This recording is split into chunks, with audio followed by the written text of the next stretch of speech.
Okay.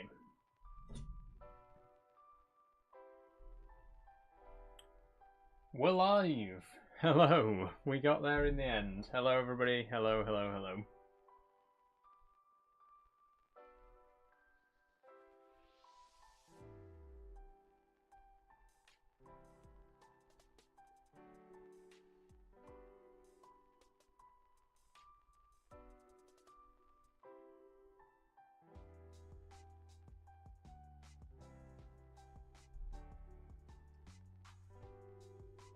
Hey, STFC, how you doing? Sorry, we are late. But we're here now. Let me know if you can hear me alright.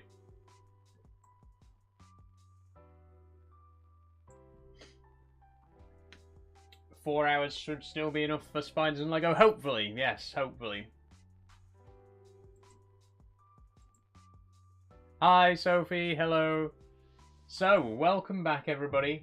It is the 11th and final day of my Pride 2026 streamathon for Mermaids. This is the last day that we're doing the fundraiser. The fundraiser is going to stay open for a couple more days, but this is the last stream that I'm going to be doing, so we're going to make a really big push today to try and get some final donations in. But it's going to be a really good stream. We've got a lot to get to do. We got a new spider. We got some Lego. We're going to do a bit of Q&A as well if we got time. We'll see what happens. We are starting an hour late because a lot of shit has gone down today. I was very busy trying to get stuff sorted for the stream, and then half an hour ago, I had a power cut. Not only did I have a power cut, not only did my whole street have a power cut, shut up TikTok, but a good portion of Doncaster had a power cut. There was a massive, I don't know what happened, there were massive power outages across Doncaster. I looked on Northern Power Grid's like outage tracker, and just the whole city was covered in reports of power outages. So I don't know what happened, but it seems to have affected a good portion of Doncaster. It's back on now. Fortunately, it didn't stay off for long. The power came back on about 20 minutes ago. Again, no idea what happened. Will it happen again? It could go off right now. Who knows? So we're going to try and get down to business. We're going to get to doing what we're doing, which is we're going to be prepping an enclosure for my new spider, and then we're going to be building some Lego. Now, before I show you the spider and before I show you the Lego, I just want to remind everybody once again that we are raising money for Mermaids this Pride Month. So if you would like to donate, there is a QR code on screen somewhere, depending on where you're watching. You can use the link in my bio if you're watching on TikTok. If you're watching on YouTube or Twitch, you can use the command donate to get a donation link. This is the last day of the streamathon. Now, it's not the very last day of the fundraiser, because I will also be doing, I'll be keeping it open for a couple more days. But this is the last stream that we're going to be doing as part of the event. And it's going to be a good one. I'm looking forward to it. I'm really, really excited for this one. If you're watching on Twitch and YouTube, it's going to be the first spider stream that you've ever seen. It's also going to be the first Lego stream that you've ever seen, because normally these kind of live streams are TikTok only. Normally I do these streams from my mobile, but today, for the benefit of my Twitch and YouTube viewers, watch this. Ta-da! We've got a desk cam. We've got a camera set up on the desk. Hold on. There we go. So, I'll be building my Lego. I'll be setting up my spider enclosure, all that kind of stuff. And you'll get a good view of it this time. So, as you know, I've got two web cameras, because I normally have one, you know, on my steering wheel for when I'm doing driving games. I thought, why not use that webcam, put it on my desk, and then you can get a good look at what we're actually going to be doing. So, that's the plan. Hopefully, the lighting isn't the best down in the corner there with the little webcam down there, but it should be good enough that you can see what I'm getting on with. I can always go and shut my curtains as well, actually. I think I'll at least shut the two over the big window. Might just help to get a little bit better lighting over here. So I will be right back. I'll just go and draw those curtains.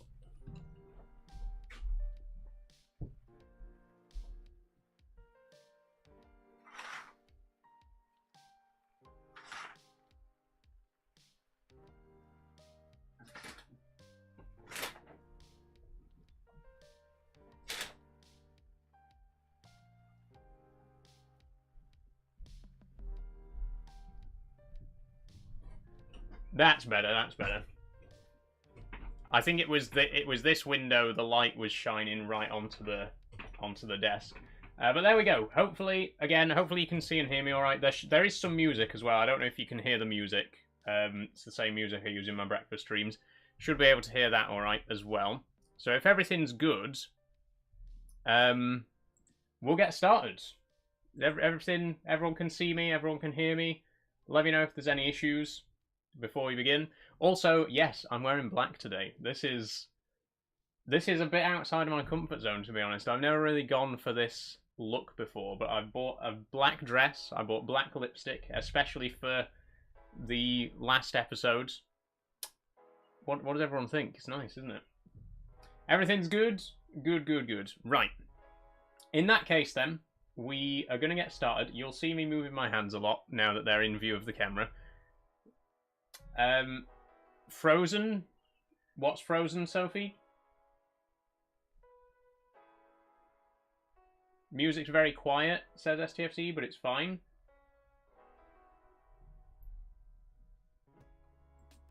Very gothic, says Mega Rocker. It is a bit, isn't it? I didn't want to go like goth because I've never really done goth makeup before. But even just having the black lipstick on, you know, it's not my usual style, but I like it. I like it. So, right, I've ranted enough. Let's have a look at what we're actually going to be doing today. So the first thing we're going to be doing is we're going to be setting up an enclosure for my new jumping spider, and here it is. If you're scared of spiders, look away now. Here is my new spider. It is a phidippus apacheanus, as you can see. It just arrived this morning, about 9 o'clock this morning. And if I move a bit closer to the camera so you can get a good look. There they are. Okay, so this is a phidippus apacheanus, very, very similar in appearance to Amber, my last spider. He was a phidippus nikites, but a lot of the phidippus, there's a lot of spiders in the phidippus genus from Central America that are very similar looking. So yeah, it looks very similar to my previous jumping spider, but it is a different species. This is phidippus apacheanus. They are native to the United States, Mexico, and Cuba. This one is a subadult, so it's not quite fully grown, but it's more or less there. And obviously we will get her out of there later so you can get a better look. But you can just kind of see. There we go. Also, the lid isn't fixed on properly, so I don't want to jostle it about too much until we got the enclosure ready. So that's the new spider. We're going to be setting up the enclosure for that.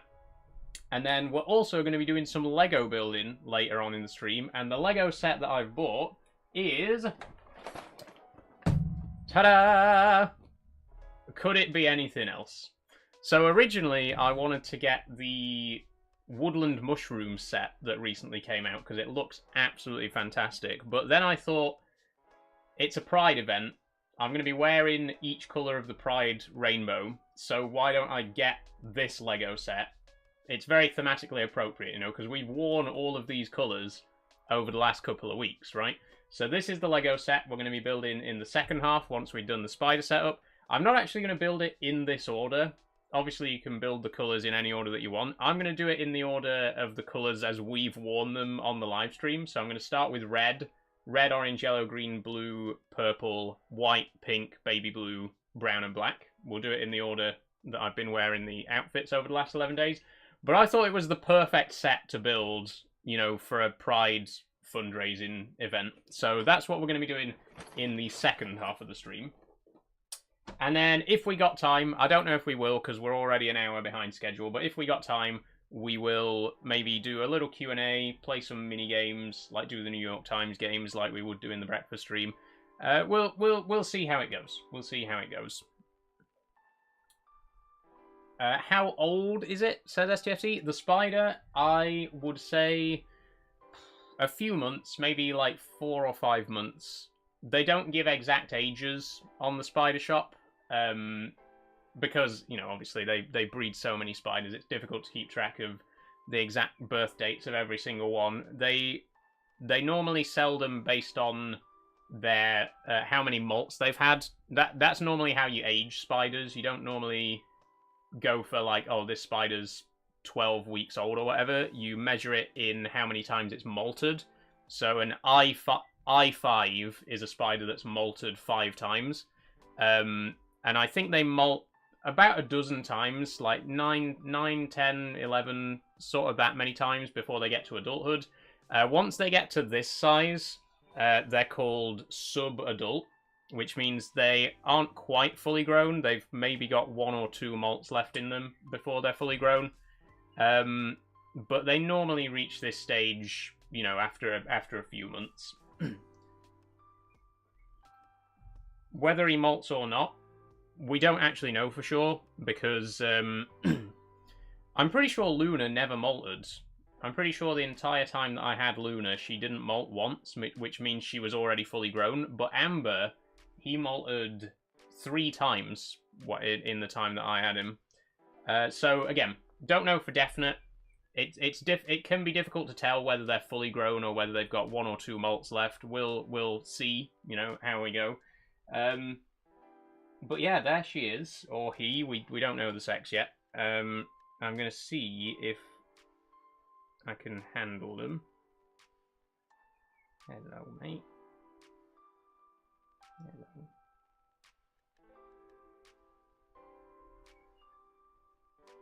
Oh, sorry, you can't really see on camera. There we go. I have to say as well, the pot is much better than previously. So gender does exist, says Logan. No, I said sex, Logan. It's a spider. It has no concept of gender.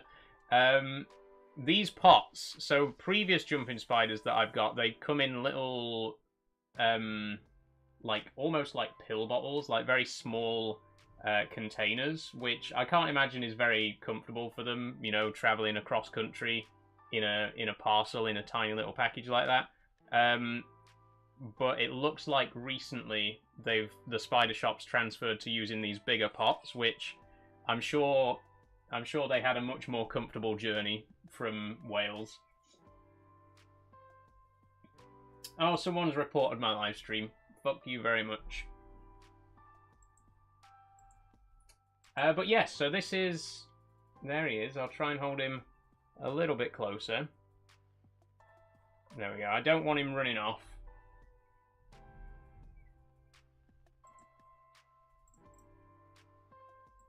Aww, so cute. If it bites you, do you get superpowers? If only, Mega Rocker, if only.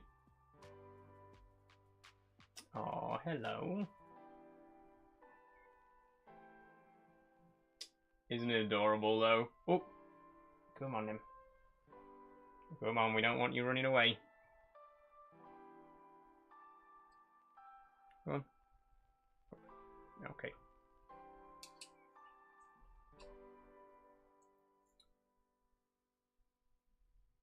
Okay, so I'm putting him back in the pot for now.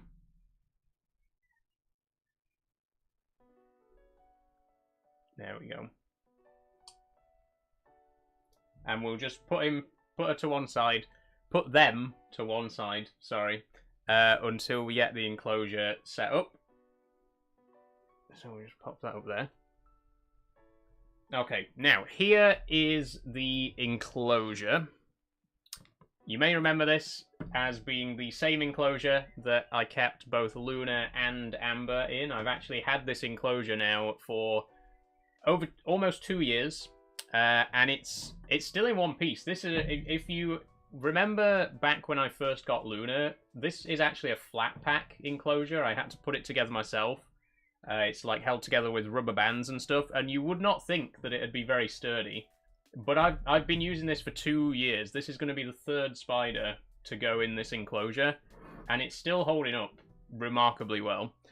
We got some decor inside, which obviously we're just going to keep. We got some sticks, we got some leaves. Just pull all of these out. We got a nice ficus. They love climbing plants, so we got one of those. All the usual bits and pieces. And of course, the enclosure itself, which is a bit dirty. It hasn't been properly cleaned since Amber died.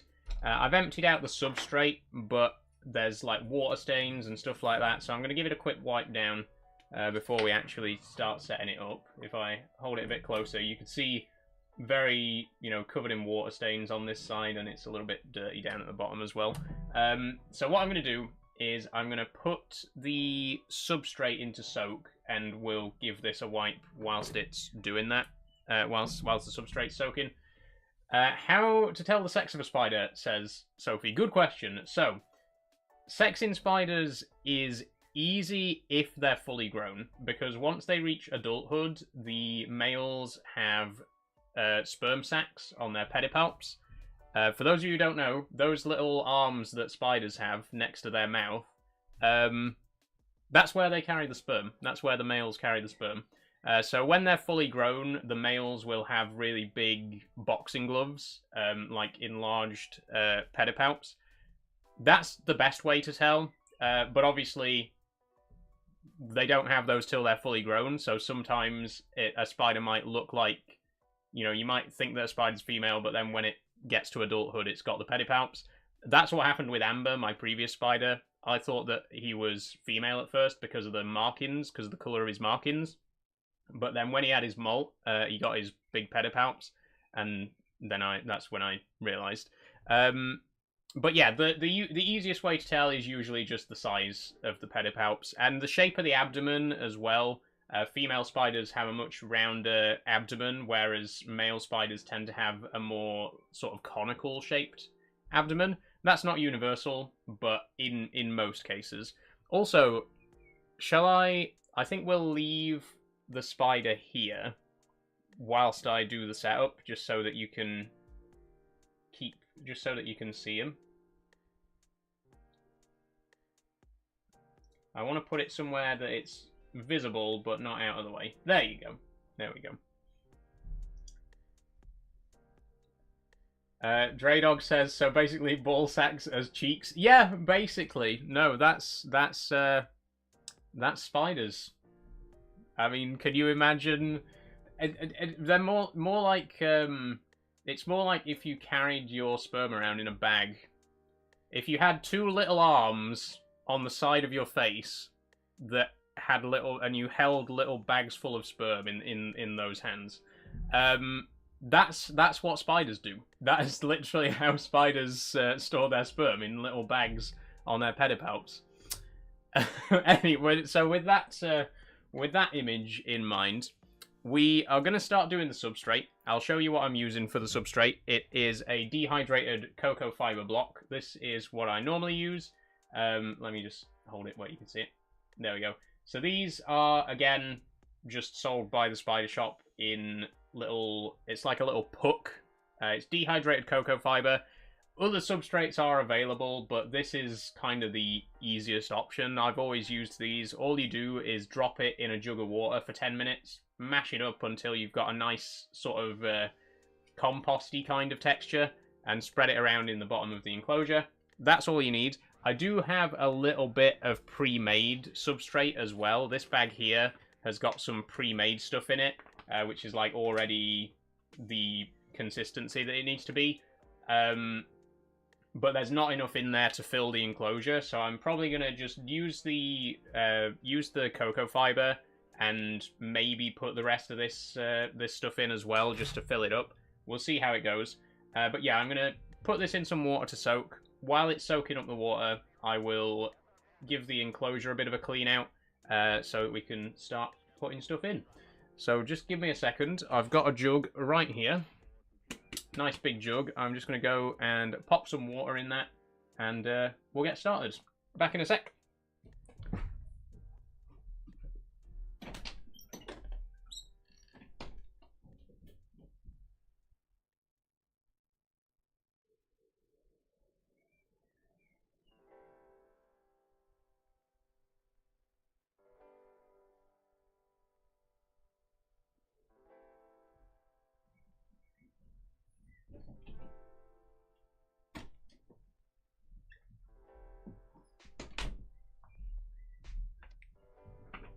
Okay, here we go. So I've got about half a litre of water, about 500 mils. All we're going to do is obviously take the sticker off this block first. If I can get it off. There we go. Okay, so just going to pop this in the water. Make sure it's fully submerged. There we go. Leave that for 10 minutes to soak up. And while it's doing that, I'll put it to one side. While it's doing that, I'm going to give the enclosure a little bit of a clean.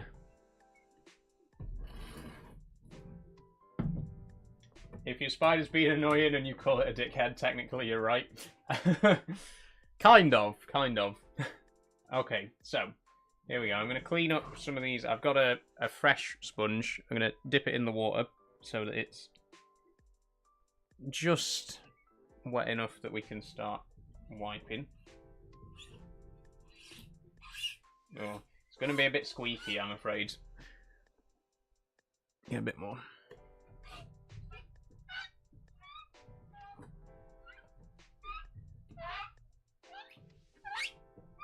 Sorry about the squeaking.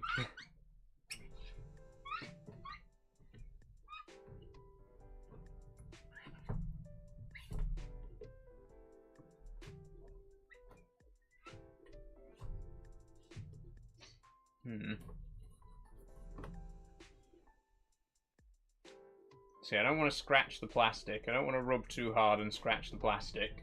But I do want to get these water stains off because it's a bit messy. Have you only got one spider? I have, Mitch, yes. So I normally keep one spider at a time. This is my 5th jumping spider. And it's the first one of this species. I try to keep a different species every time. So up to now, I've kept Phidippus regius was my first. Then I had a Hylas diardi. And then I've also had Phidippus ardens, Phidippus nikites.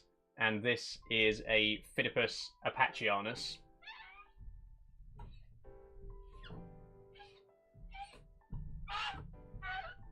Okay. It's not looking good. I really should have cleaned this beforehand with like some soap, but it's only water stains, you know, it's not... I'm only cleaning it just for aesthetic purposes. It's not like it needs to be cleaned for hygiene reasons, because it's only had another spider in it.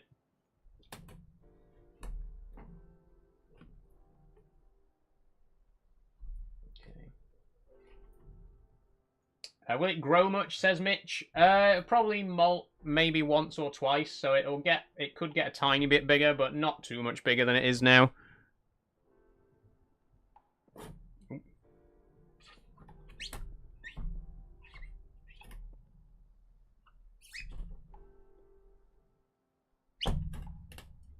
Is that on the outside or inside?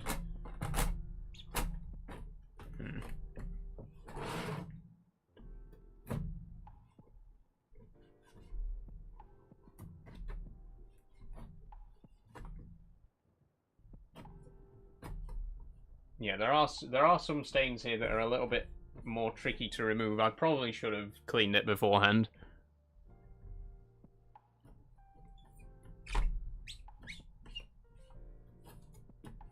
Is there a reason you only tend to have one at a time? Not particularly. I have been thinking about getting more. It's just, I've just kind of gotten into the routine of having one at a time.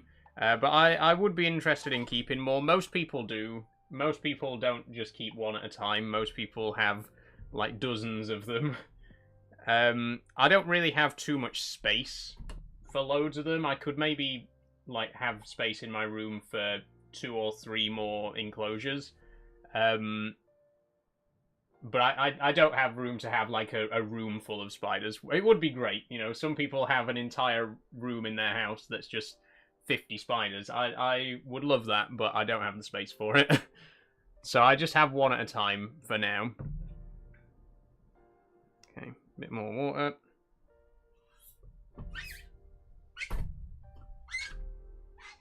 Again, sorry about the squeaking.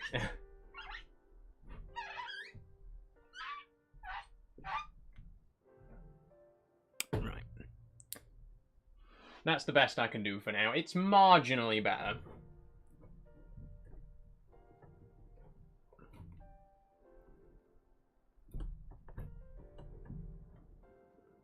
I'm going to end up with substrate all over me as well, I know. Would be so cool to have a tank with a few in. Do you think they would fight? Yes, definitely. It's not advisable to keep multiple spiders in one enclosure unless you want to mate them.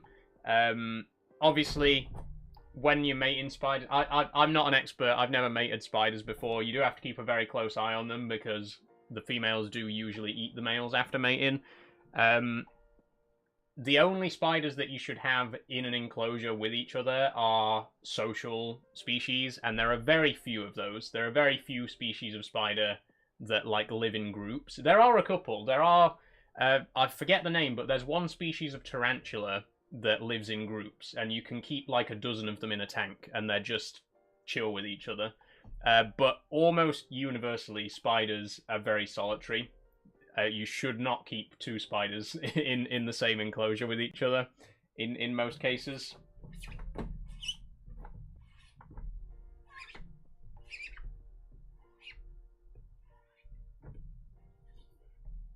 Okay, this is looking a bit better.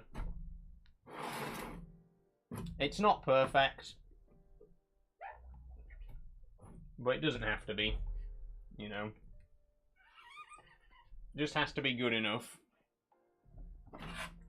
It's I mean, that looks fairly clear on the camera, at least. I think we'll be good. I mean, it's obviously dirty at the bottom, but that's where the dirt's going to be anyway, so... I think that's good enough to start putting this... I have scratched it a little bit, which is what I didn't want to do.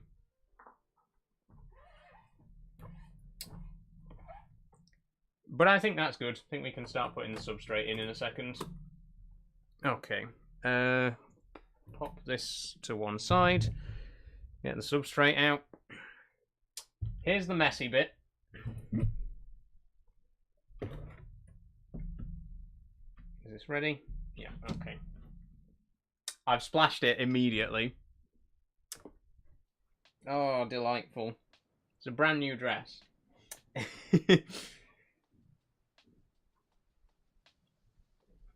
Oh, I got it on my pillow as well. I need this pillow. Never mind, never mind. Let's get our hands in, get stuck in.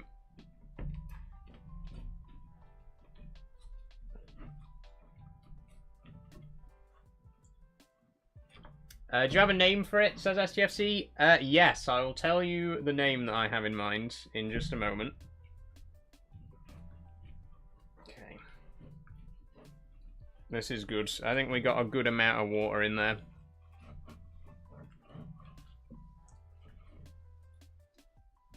Seems to be breaking up alright. And again, it should basically just have the same consistency as dirt. You shouldn't use actual dirt. Don't just go out to your garden and get a little bucket of dirt and put that in your spider enclosure. because you'll be introducing all kinds of bacteria and other small insects and stuff like that that could harm your spider. Make sure that you use substrate. Dehydrated, I think, is the safest option, because even like pre-made stuff, you never know what kind of bacteria and that could be in it. With the dehydrated cocoa fiber, I mean, this is literally just like you take a coconut, shave it, and turn that into a compressed block of substrate. That's basically all it is. So it's very clean, very hygienic. It's not going to be, you know, introducing any unwanted bacteria or anything like that for the spider. The only thing is, you do have to get your hands in to mix it up. Okay, it's looking good though, yeah, and you end up with hands like this.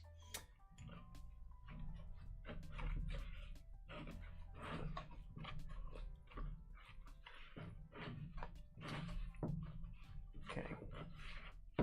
That's good though, that's good.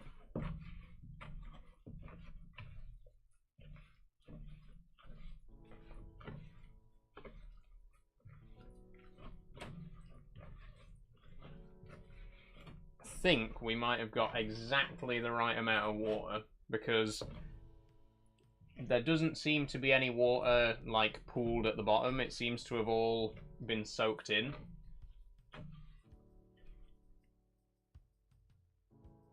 I am going to have to quickly go and rinse my hands though, so I'll be right back.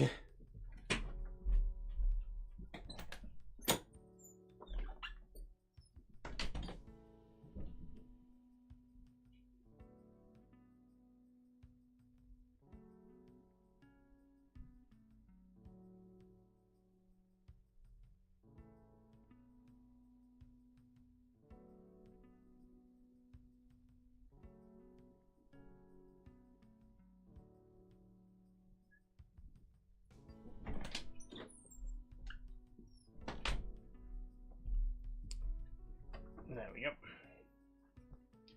Oh, look at that. Someone reported the live stream again. Thank you, TikTok.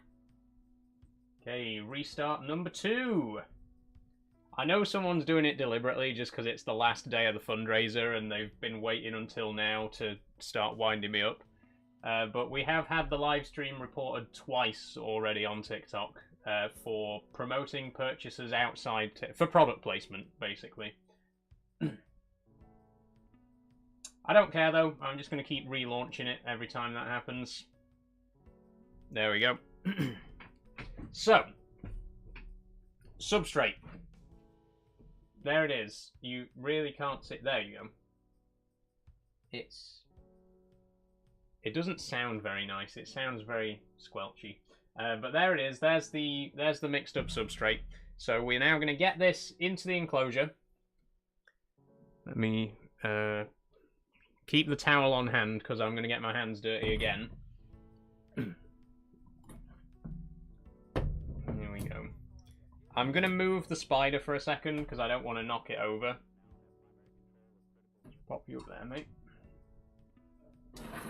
And there we go, we'll do it this way. Right. And now we just pile the substrate in.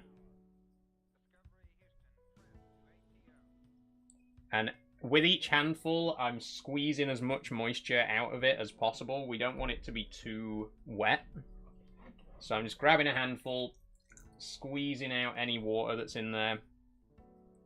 And there is actually a bit more than I'd hoped. But we should be good. And this block is designed, to perfectly provide enough to fill the base of this enclosure. So we shouldn't need any extra. This should do it perfectly. Okay. There we go, number 3. I'm trying not to get it all over my desk as well. So far, so good. Oh yeah, there is quite a bit of liquid left over actually. Probably used a bit too much water. Okay, 3. And there's still about a handful of substrate left, but very, very diluted.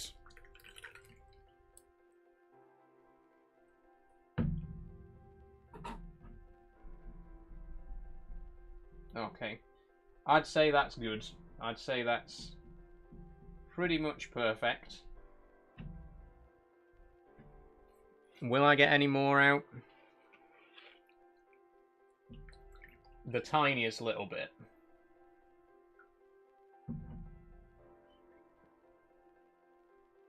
That's it. Do you have to change this regularly or just once you get a new spider? So you should change the substrate. Some people say like 3 or 4 times a year. Some people say once or twice a year. Basically, anywhere between 3 months and 6 months is a good rule of thumb. It also kind of depends on the spider. With bigger spiders, with tarantulas and stuff, obviously they burrow, so you need to change the substrate a lot more often. Jumping spiders don't do that, so you only really need to change the substrate once, like twice a year, just to keep it fresh. So yeah, this will be good until like November, December time now. I'm just gonna go and take the jug away and wash the hand that I used to fill the enclosure. I will be right back once again.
Okay, there we go. Cleaned up.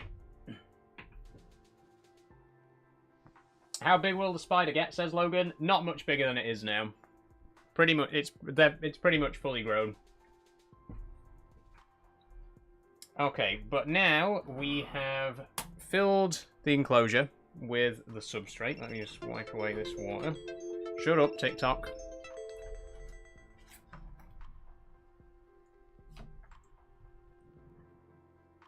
Okay, filled the enclosure with the substrate. I'm just gonna flatten it down.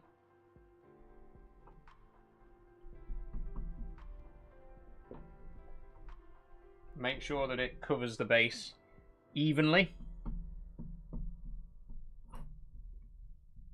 And I will have to go and wash my hands one more time after this.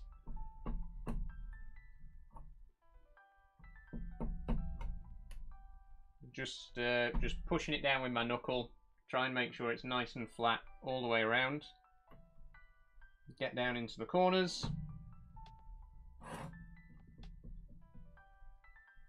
Don't push it down too far, by the way. It should be nice and spongy because this is for, you know, if the spider falls or anything like that, it needs to have a nice soft landing.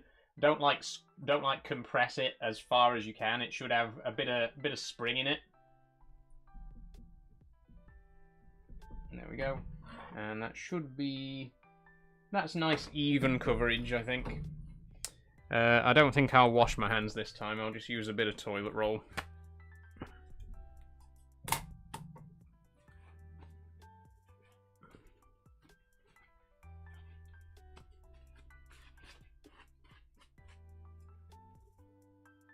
No, I think I'd better go and wash them again. I'll be right back.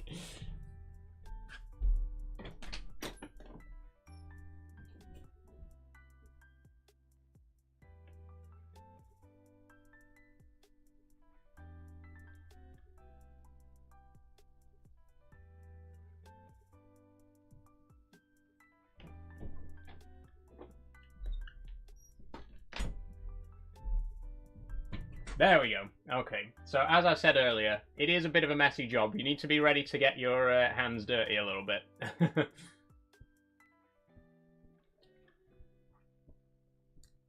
But there we go, the substrate's in.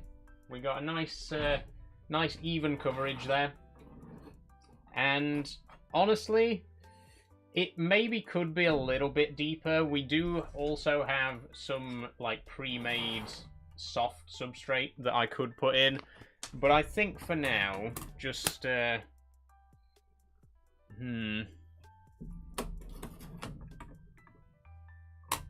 I think we'll be okay. I think it'll be okay with just that. So, before we put the actual spider in, here he is again. There we go. We just need to put the decorations in now.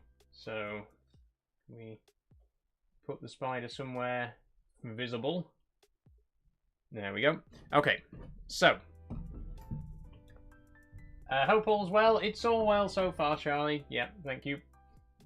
Saul, as a fellow trans girl, what do you recommend for an outfit for a party I'm going to with people I haven't seen since secondary school?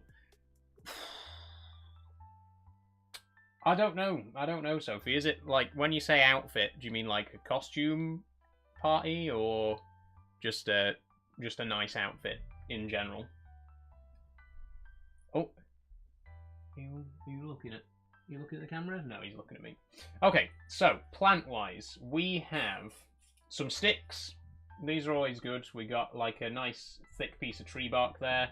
We got a much thinner, longer sort of twig, and we've also got this knotted piece of branch as well. So with jumping spiders, you want to give them as much surface as possible to climb on. They love climbing. That's what they do. That's also why you need to give them a nice vertical enclosure, so you'll notice that the enclosure is taller than it is wide. That's because they like to climb. They also like to make their webs at the top of the enclosure, which is why it's got a door that opens from the side. If you're keeping jumping spiders, don't put them in an enclosure with a lid on the top, because that's where they like to make their webs, and every time you take the top off, you'll be disturbing them. So yeah, make sure you get an enclosure that's got a side door. Make sure there's a bit of space above the door, if I can get it in the right position. You can see above the door there's a bit of a lip as well, so there's space inside, plenty of space at the top there for them to make webs. And yeah, make sure you give them lots of things to climb on. So tree bark, twigs, leaves, ideally artificial ones, because if you put real leaves and real twigs in there, you could potentially, again, be introducing bacteria in there. Just for hygiene reasons, to guarantee that you're not introducing anything like that into the enclosure, it's better to just use fake plants and twigs. So we got a couple of leaves here that have just got plastic suction pads on the back. We got two of these, two different designs. And then we also have a climbing plant. Now, I highly recommend getting one of these if you've got a jumping spider. You will not believe the difference that it makes. Again, they love to climb, they love to hide, they love to explore. If you put something like this in their enclosure, you're giving them so much opportunity to explore, because they can go all in, you know, they can go into all the leaves and inside. They will love it. I actually saw this firsthand with one of my previous jumping spiders, Luna. When I first bought Luna, I didn't have this plant. We just had the leaves and the twigs and stuff. And I put her in there, and for the first month or so that I had her, she just did nothing. She just sat there. She was so inactive. And I worried that it was because she wasn't getting enough enrichment. So I bought one of these, I put it in her enclosure, and it makes such a difference. It really genuinely makes so much difference. If you give them something like this, that they've got plenty of opportunity to climb on it, plenty of opportunity to explore, they love it. They love climbing plants. So that's a little recommendation for me. Obviously, make sure you get plenty of twigs and tree bark and stuff like that as well, so they can climb up. But give them a climbing plant specifically. That it's very good enrichment for them. They'll really perk up a lot more if they have a plant like this in their enclosure. And again, this is fake. It's got a suction pad on the back. It's just plastic, so very hygienic compared to a real plant. You can put real plants in your enclosure, but just be very careful. Because, you know, if you put a real plant into an enclosure like this, you're essentially making it into a terrarium, and then you've got to manage, like, humidity levels, you've got to manage, you know, bacteria and stuff like that. If you just want a spider, and you don't want anything else, you know, growing or getting into the enclosure, use fake plants. It's just the easier option. So yeah, we got the climbing plant, we got 2 leaves, we've got 3 twigs. We also have a feed bowl, which little bowl for putting food in. Don't put water in this. If you're keeping a pet jumping spider, do not give them a water bowl. They will drown in it.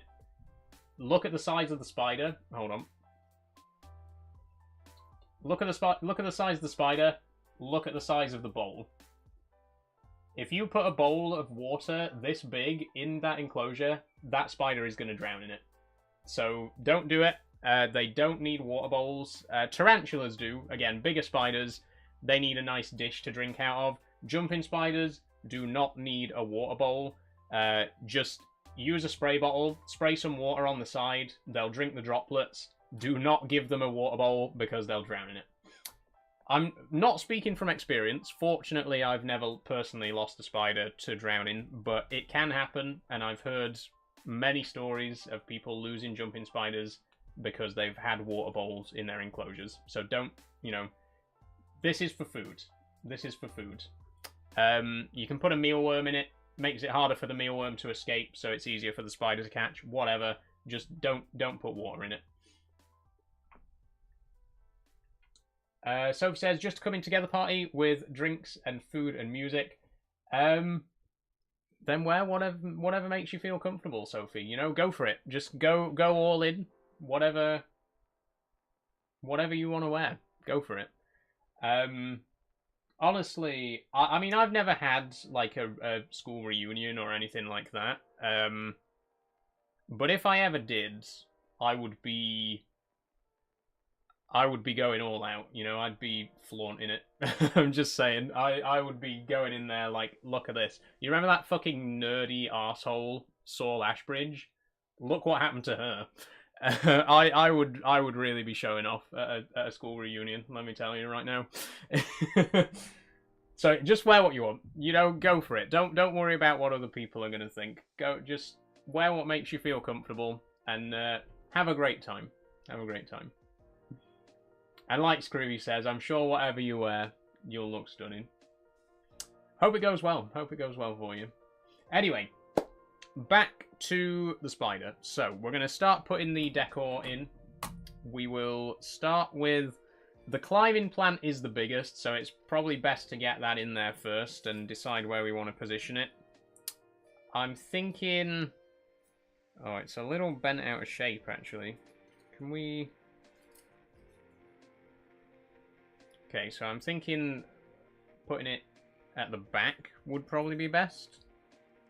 Let me just...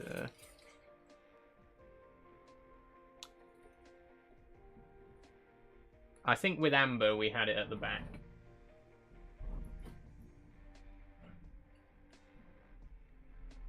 There we go, make sure it's properly pressed up against it so it won't fall off, because those suction cups, they can fall off when they dry out. Okay, there we go. That looks reasonable, and that will take up a good chunk of the enclosure as well. You know, that will take up a lot of space. But, again, it's enrichment. The spider will definitely appreciate it. They'll love climbing through all the leaves and stuff like that. So there's the big plant in. Then we'll get the twigs in. We'll start with the tree bark. I think how I had it before was angled up to this corner. Probably do the same thing again here. And remember, you want to encourage the spider to climb. Spiders like climbing, so when you're putting all your twigs and stuff like that in, make sure you're adding as much climbable space as possible. Make sure stuff reaches the top as well, because they like to make their webs at the top. Like this twig here, this branch here that I've just put in, it only goes... You know, it doesn't really get anywhere near to the top.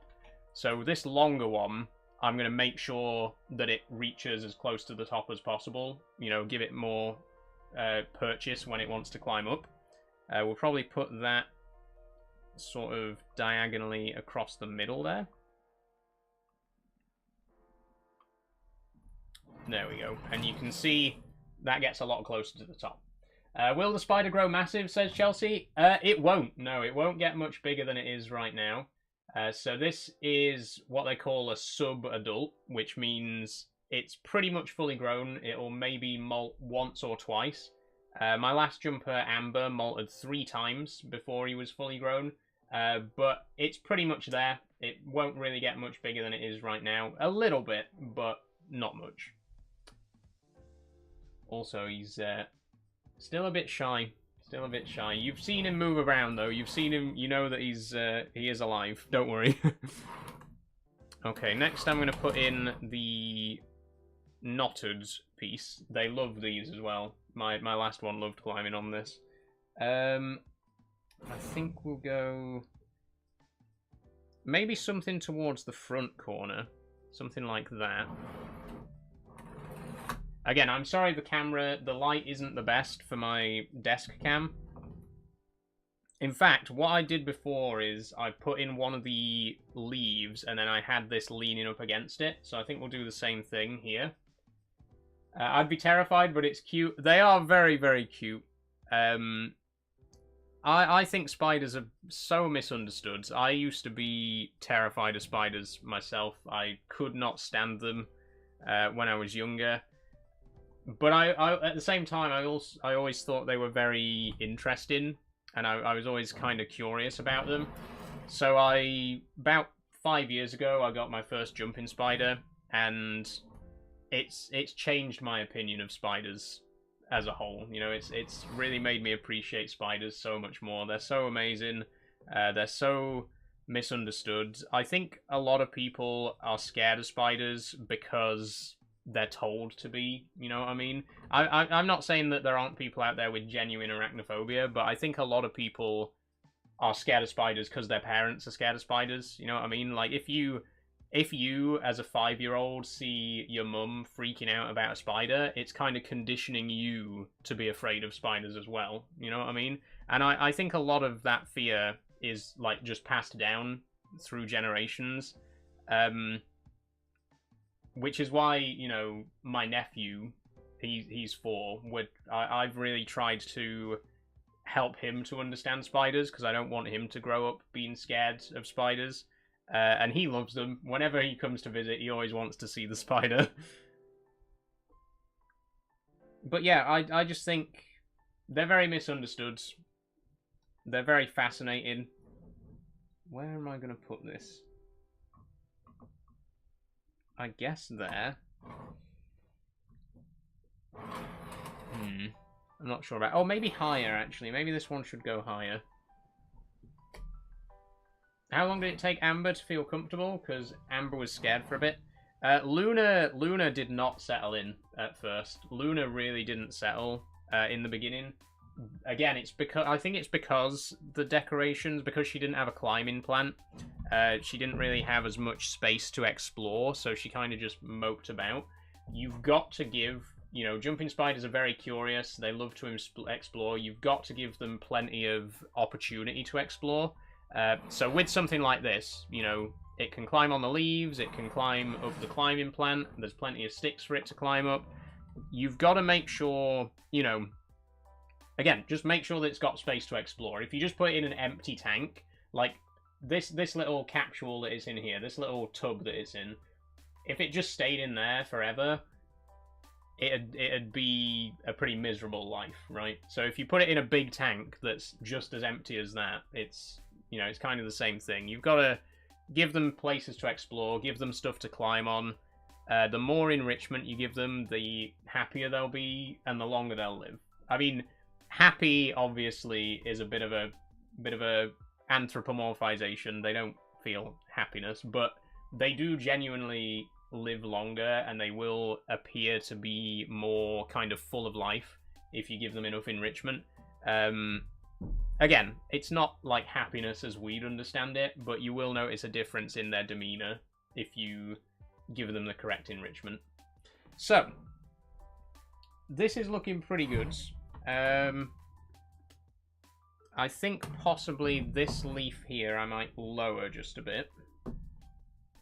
If I can get it off. There we go. Pop that down there. Come on, there we go.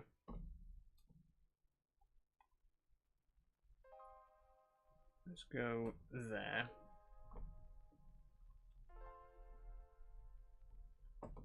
Okay, that's... yeah, I'm happy with that. I'm happy with that. And then we'll put this last twig in. We'll lean it up against this this leaf here. And then the food bowl, I'm just gonna like use my thumb to just push it into the substrate somewhere. Let's go here.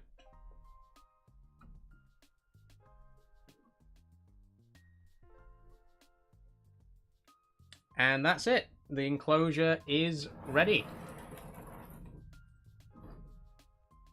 There we go. I'm just going to move the spider for a second. Over here, mate.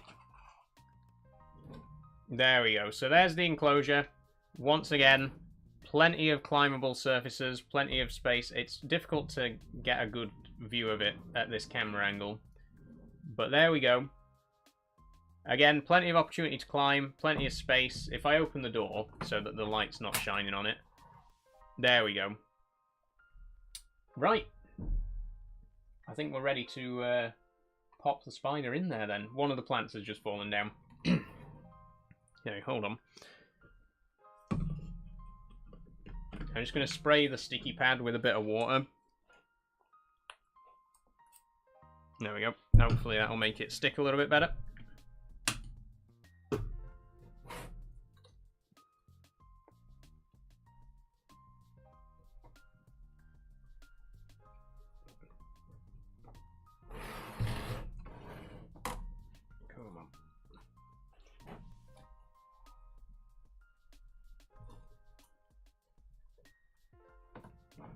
Right, there we go. So, plenty of climbing spaces. Like I say, I've tried to position the leaves so that it can kind of jump between them and stuff like that. Remember, they do jump a lot as well. They are jumping spiders. They're called that for a reason. So make sure that there's like little gaps and stuff that they can jump across as well. They love all that sort of stuff. That's good. I think that is ready for the spider going in. Before we do, though, just a quick reminder that I am raising money for mermaids this Pride Month. I will be mentioning it throughout the stream because this is the last day of the fundraiser. But I'm trying to raise money this Pride Month for trans young people in the UK. It's a very worthwhile cause. There is a link in my bio or a QR code on screen if you would like to donate. Thank you so much to everybody who's already donated. We've raised £120 so far, which is absolutely incredible. Thank you so much to everybody who's already donated. This is the last day, so please, if you can, chip some money in. Only has to be £1 or £2. It all adds up. Thank you again to everyone who's already donated. Very much appreciated. My camera's just switched. I caught it this time, don't worry. I'm also going to block Matt on YouTube because he's been like joining every single live stream for the last week and just constantly trying to wind me up. So congratulations, Matt. You've earned yourself a ban. Bye-bye. To everyone who's not banned, please do consider joining the fundraiser. Like I say, every single penny helps. Thank you, everyone, for the £120 that we've raised so far. Very much appreciated. Again, every single penny is going towards young trans people in the UK at what is a particularly difficult time for them. So thank you again. And with that, let me just adjust my camera angle slightly. There we go. With that, we are going to get the new spider in. So, here we go. Ooh, there we go. So, before we put the spider in, I'm going to reveal the name. I've decided that I'm going to be calling this jumping spider June. I thought, it's Pride Month. I think, you know, good way to celebrate that, and good way to celebrate getting a new spider, and the fact that we've been doing this fundraising event. You know, had a really amazing time over the last 11 days. I thought, how can we commemorate that? So the spider is going to be called June. And we're going to get June inside their enclosure now. So let's lift it up, flip it over. And there's June. Now, question is, how eager is June going to be to come out of there? I have actually already held them in my hand today. So they're not particularly shy. But obviously the loud noises and being moved around is probably putting them on edge a little bit. So just going to try very carefully to coax them out onto my hand. Come on. Come on.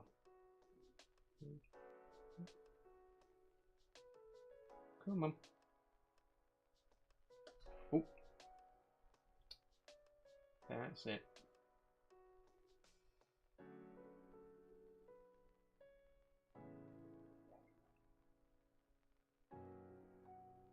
Yeah, that's it. Oh. Oh, oh. Oh, they're quick. They're quick. Say hello to everyone.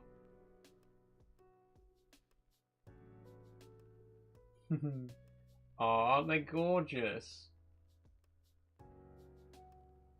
Jumping spiders seem so skittish, it'd put me on edge. They warm up to people very quickly, P. They can be quite skittish at first. What you got to remember is they've never seen me before. This is like the first time that they've ever met me. And they do remember faces. There are plenty of studies that suggest that jumping spiders in particular are capable of remembering human faces, which is incredible. So once I've had them for a couple of weeks, they'll know who I am. They'll recognize me when I, you know, try to handle them and stuff like that.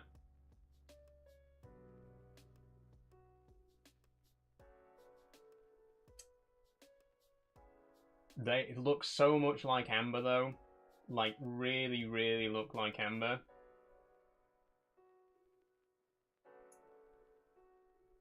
No, except with the pedipalps, because if you remember, Amber lost his pedipalps. Both of them in his last molt. But this one's got both, haven't you? Hey?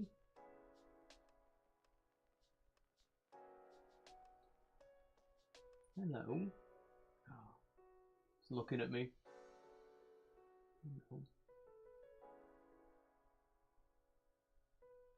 Oh, you're so gorgeous. It is so, it's looking right at me, looking into my eyes. Come on then, do you want to go in your new home? You want to go in your new home? Go on then. What about up here? Go on. Go on.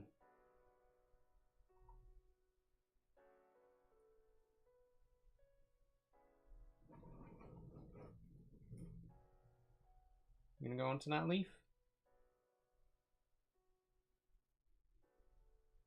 Hey, we're in. We're in. Oh, hold on. There, can you see? Hold on. Straight under a leaf. Straight under a leaf.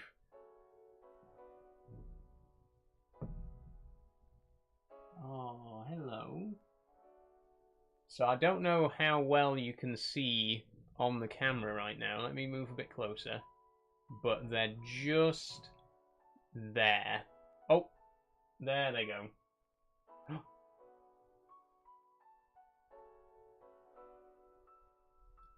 I'd call that a success. Straight in, straight down to business.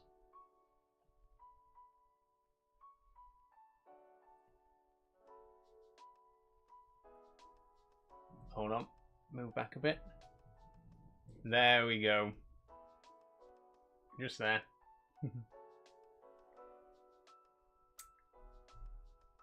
Bless. It's so cute. Oh, I know. I know. Do they grow, says Ronan? So this one will probably molt once or twice, but won't grow much bigger than it is right now. This is about as big as jumping spiders get, you know, for most species. Like I say, we don't know for definite if this one's fully grown. It's sub-adult, so it might have one molt left in it. 1 or 2 molts potentially, but it could also be fully grown.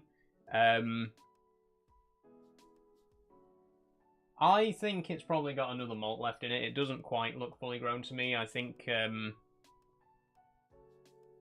we'll see in a few weeks' time if there's any progress, if there's any evidence of a molt coming on or anything like that. Oh, cleaning its pedipalps right now. Again, you might not be able to see it very well, but it's just up here. Hold on. Just there. You can't see that at all on the stream, I'm sure.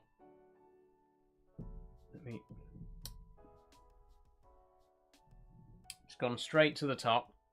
Hold on, let me hold it up to my face cam and see if you can spot. Just, oh, where, hang on.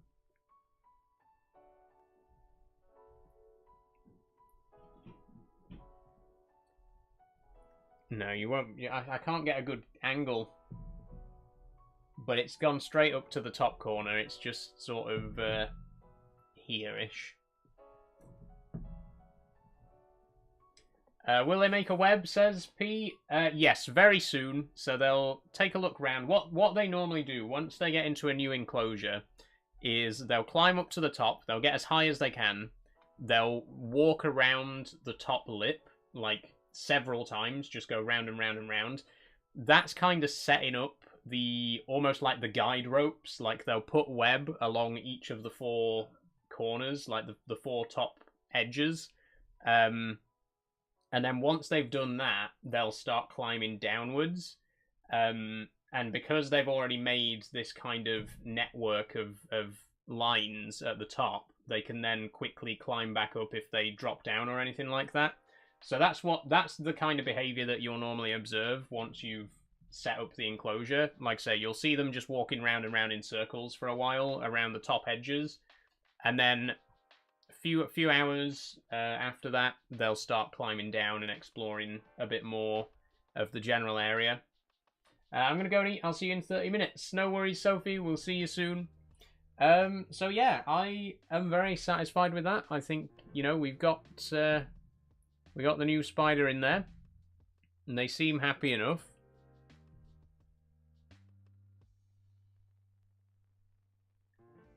I'm hoping that they'll come out of the corner so we can see them a bit more clearly.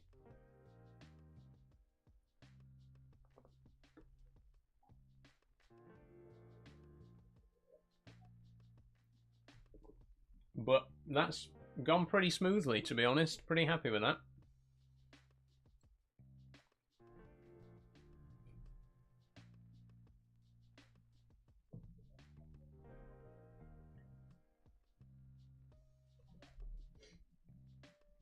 It's tiny, says Rodent. Yeah, they are very tiny. Jumping spiders, they don't get very big.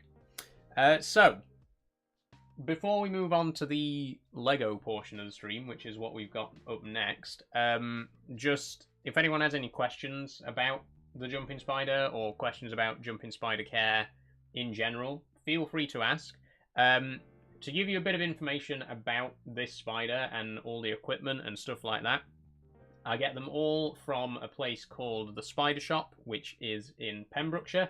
This is not a product placement. This is not a sponsor. This is not an ad. I am not being paid by The Spider Shop to call them out on stream, so do not fucking restrict my live stream, TikTok. They're from a place called The Spider Shop, which is in Pembrokeshire. They breed quite a lot of their own spiders, but they also distribute spiders from other breeders and stuff like that. They sell tarantulas, they sell jumping spiders, they sell mantises, they sell millipedes, lots of other invertebrates as well. They specialize in tarantulas, but they've always got a couple of jumping spiders in stock as well. Everything here is from the spider shop. The enclosure is from the spider shop, the substrate, the decorations, and of course the spider itself. This Phidippus apacheanus cost me £30, which is a pretty standard price for a jumping spider. Some species go for cheaper, some species can go for like 20, 25, others can go higher, 40, even 50. 30 is decent. I paid 30, like I say, for June here. Like I say, that's just kind of a standard price. I've watched your spider videos, so forgive me for forgetting. What will June eat? So, June will eat mealworms. You can feed a jumping spider anything that is small enough for it to get its chops around, basically. The recommended food is usually fruit fly larvae. Mealworms can be a bit big, but the thing is, mealworms are very easy. I find that mealworms, they're just so easy to keep. You don't need to give them anything. You don't need to look after them. You know, with stuff like crickets and flies, you have to keep them alive. Mealworms, they're very resilient. They live for a long time without you having to maintain them or anything like that. And some places do mini mealworms as well, which are slightly small. Like, they deliberately package the smallest mealworms from a batch. So if you can get mini mealworms, that's a better option, but standard mealworms are usually fine as well. I've seen a lot of keepers say that you should feed them something that's roughly the size of their abdomen. So you look at the size of the spider's abdomen, give them a mealworm or a larva or anything, you know, whatever, that's roughly that size. But I've also seen other keepers, you know, suggest giving them larger things. And let's not forget, spiders in the wild can eat food. It can eat prey much, much larger than them. You know, I'm sure we've all seen that photo of the house spider eating a fucking rat or whatever it was. Spiders can eat prey much, much larger than themselves in the wild, so don't worry too much about giving a spider something that might be a bit too big for it. As long as it can kill it without being killed, it should be fine. Obviously, don't overfeed the spider. You can tell when a spider's overfed. You can tell when a spider's too fat, just by the size of their abdomen. That's also how you tell when they're hungry, because the abdomen shrinks. You know, the hungrier they get, the smaller their abdomen is. Once they've had a nice big meal, their abdomen will expand. If their abdomen gets too big, you're overfeeding them. Don't feed them too much. It can make them much more susceptible to injury and damage. They are very, very delicate. I know people think the spiders are super strong because they've got like exoskeletons, and that must make them really like hard wearing and stuff like that. But the abdomen of a spider is very delicate. Especially in larger spiders. If you have a tarantula, the tarantula's abdomen is like a fucking kiwi. It's that squishy and that delicate. And they can do serious damage if they like fall on their abdomen and stuff like that. Jumping spiders are a little bit more hard wearing because they're designed to climb, so they're designed to fall a lot as well. But even so, the more you feed them, the bigger their abdomen's going to be, the weaker it's going to be as a result, and it makes them more susceptible to hurting themselves, basically. But yeah, oh, I see movement. I see movement.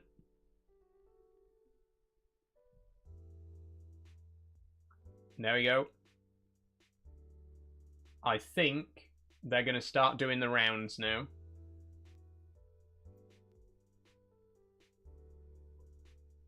You're going to start moving. Just in the top corner. It's on the ceiling right now. It's on the roof of the enclosure. Ah, there you go. That's a much better look at it. Let me just hide the music credits on the Twitch stream because you can't really see. There we go. Right at the very top. There's June. Hi, Idiot TV. How you doing? Here we go. Here we go. Look, right.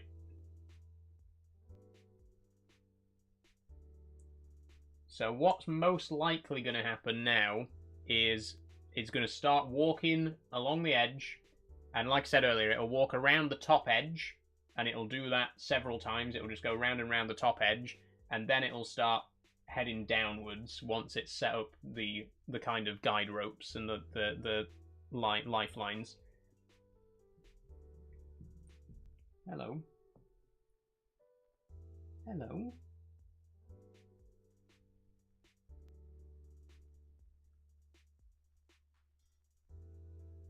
They really do look just like Amber. Like, exactly like Amber.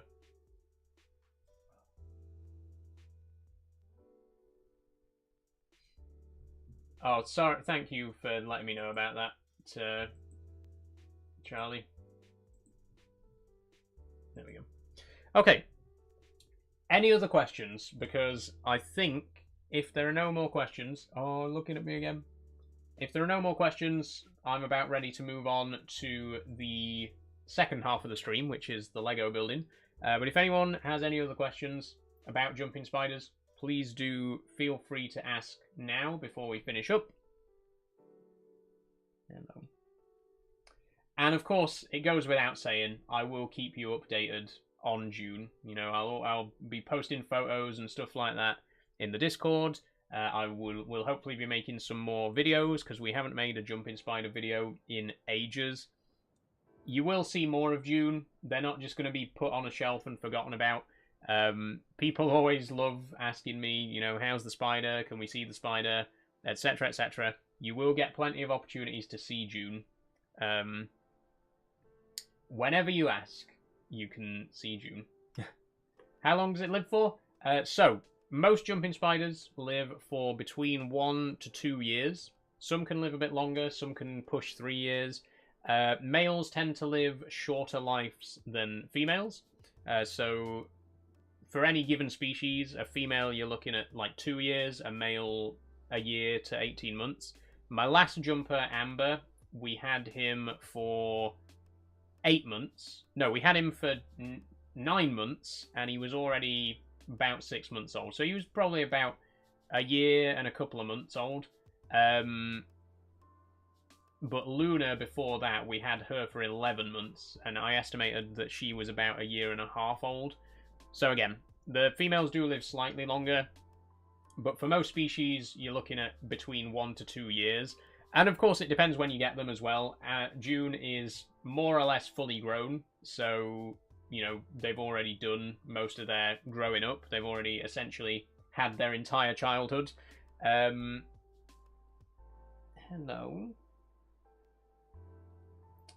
So it's just, you know, we just wait and see. But hopefully, if all goes well, about a year. About as long as Amber, maybe slightly longer than Amber. We'll see what happens. We'll see what happens. Just going to the shops. No worries, Charlie. We'll see you soon. So yeah, that's June. That's my new phidippus apacheanus jumping spider. I will keep you updated on their progress. I'll show you, you know, whenever you want to see them, just let me know, and I will be more than happy to oblige. How many pieces is the Lego you're building? 346 STFC. We'll get to the Lego building in just a second. I'm going to say there's probably no more questions, so we will put June to one side now. Here we go. There you go, my love. Oh, bless. Okay. Off we go. Bye-bye, June.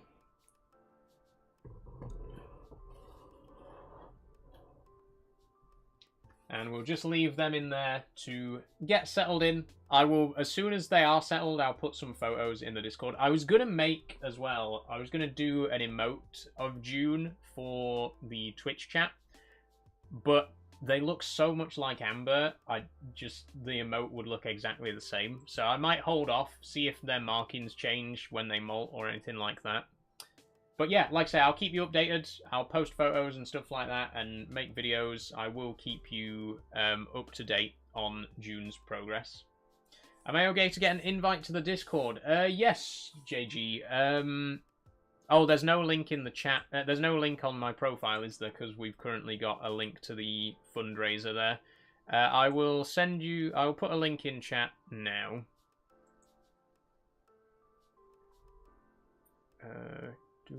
Edit invite link.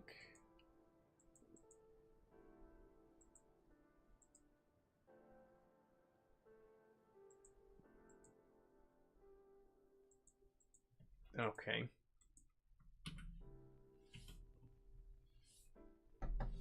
There we go. So that should...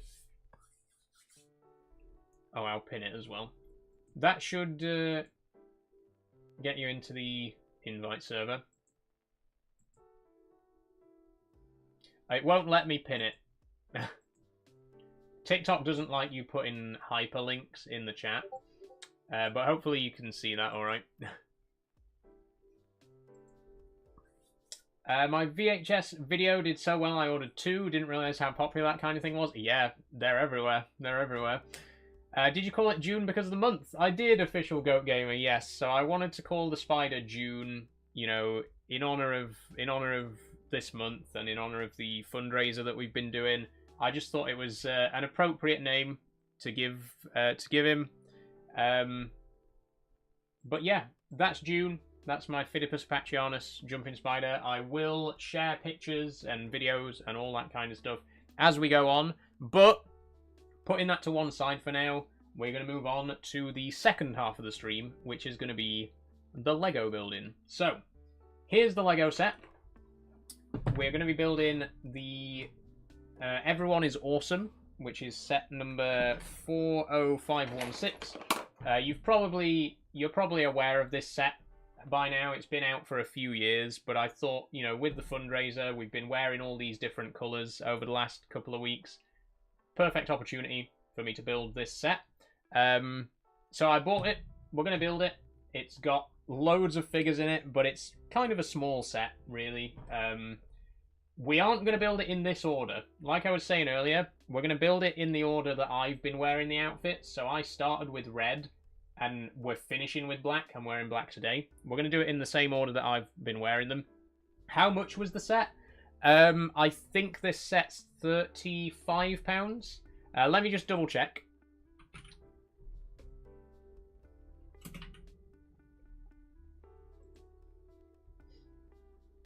This set is £30. £30 and 99 pence. So very reasonably priced. Honestly, given the amount of figures as well, at £30 for 11 minifigures, that is insane value for money from a Lego set, right? Admittedly, the pieces, you know, they're all just solid colours. There's no, like, printed elements or anything like that. But show me another Lego set that costs £30 and comes with 11 figures.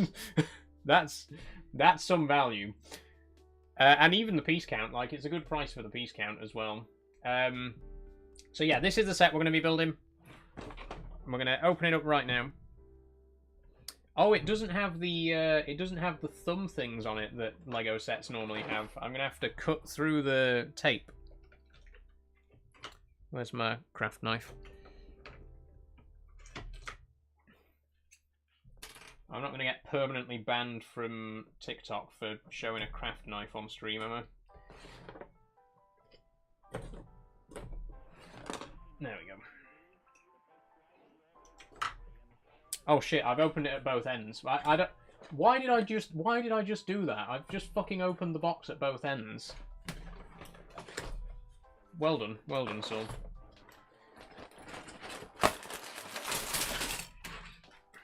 Okay, no, I genuinely don't know why I just did that.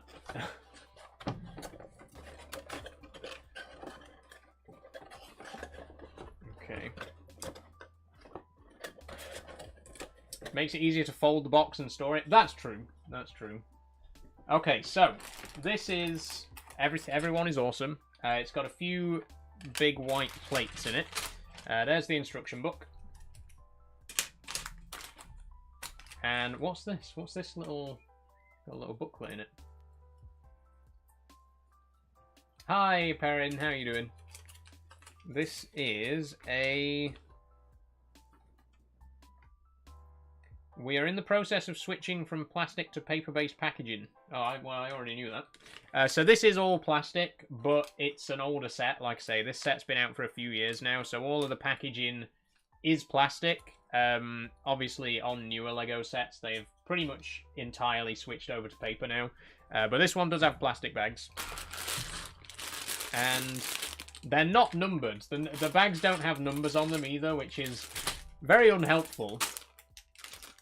But, you know, there's so much, like, variety of colour and stuff like that. I don't think it's going to be too difficult to you know, find out what's what. Oh, hello, everyone, by the way. So before we start building the set, I do just want to remind everyone that we are currently raising money this Pride Month for Mermaids. Mermaids is a charity in the UK which helps young trans people. They have an online forum, they have a helpline, they have in-person community groups, all that kind of stuff. It's a very difficult time to be transgender in the UK right now, as I'm sure we're all aware. And particularly for young trans people, I can't imagine how things feel right now. So if you would like to donate and, you know, provide support to young trans people in the UK this Pride Month, there is a QR code on screen that you can scan. There's also a link in my bio. Every single penny is going to be going towards making life a little bit easier for trans people in the UK. So please do donate if you can. This is the last day of the fundraiser, so I've actually been streaming for the last 11 days in a row, and each day we've been wearing a different colour of the Progress Pride flag. That's this flag on the LEGO set that we're building right now. So we're on the last day, which is why I'm in black today. You can go back and watch all the other VODs on YouTube if you're interested. But yeah, we're trying to raise money for young trans people. So if you'd like to donate, please do scan the QR code. Every single penny helps. It goes towards the support line. It goes towards the internet forums. It goes towards, you know, organising these in-person community groups. And again, it helps young trans people to feel a little bit less lonely, to give them people to talk to give them, you know, people to approach with their problems. Very, very worthwhile cause. Very, very happy to be supporting it for Pride Month. So please do consider checking them out. And thank you again for everyone who's already donated. We've raised £120 so far. So thank you so much to everyone who's already chipped in. With that being said, we're going to start building the set. So let's open up the booklet. There's some information about the designer of the set, who I believe is actually gay. Which would explain why the set is so... Oh, someone reported my live stream. Wonderful. Redirect users to purchase products outside TikTok. Yep, because as we all know, I literally can't even do a stream where I say, this is Lego, without TikTok reporting it as product placement. Wild. Wild. And on the last day of the fundraiser as well. It's pretty fucking pathetic, don't you think? I'm going to start the live stream again. Just give me 1 second. I don't think any of the 62 people that just joined are going to give donations anyway. Thank you, TikTok. Fuck you. Fuck you. Fuck you. Fuck you. If anyone who works for TikTok is watching right now, fuck you. Seriously, fuck you. We're going to build some Lego.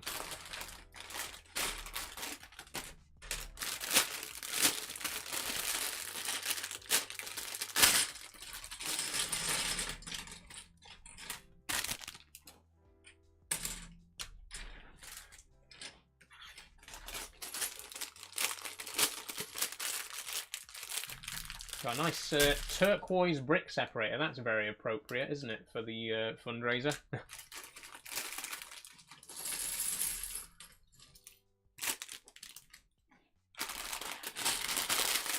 Yeah, fuck TikTok. Shit. I just want to clarify, if the live gets reported again, I'm not going to start it back up. I'm just going to end it immediately. Because TikTok is literally the worst streaming platform out there. I stream on YouTube, I stream on Twitch. I have never had such a pathetic experience as what I've had on TikTok. I hate it. I fucking despise it. I am approximately 5 minutes away from just never streaming on TikTok again. So give me a reason, TikTok. Seriously, give me a reason. If this live stream gets reported again, I'm done. That's it. Most of my viewers go on Twitch now anyway, so there is literally no reason for me to even stream on TikTok at this point, frankly.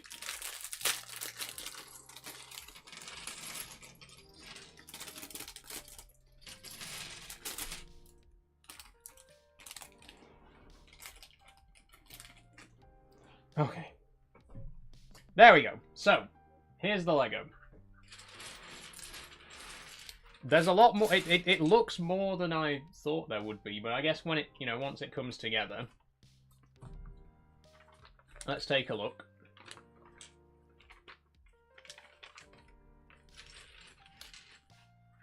Okay, it wants me to start with the figures, which I guess probably the easiest place to start, actually, because they're going to be the easiest pieces to find, right? So I'm going to just pick out any minifig parts that I can see.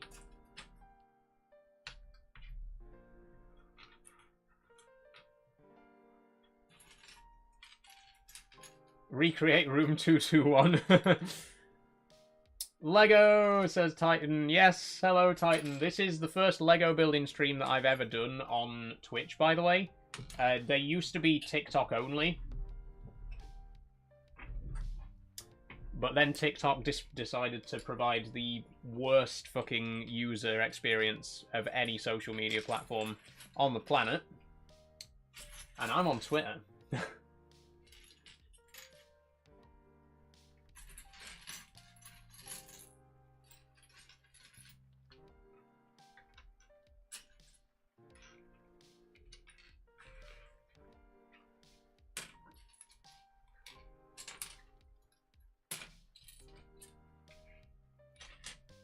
Anyway, I don't want to keep going on about it because I've literally said it 100 times before.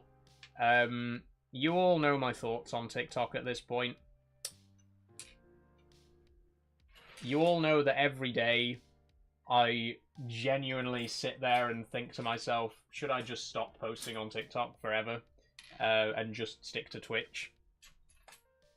And every time my live stream gets falsely reported and TikTok does nothing about it, I get a step closer to actually just biting the bullet and saying, you know what, fuck off, I'm not doing this anymore.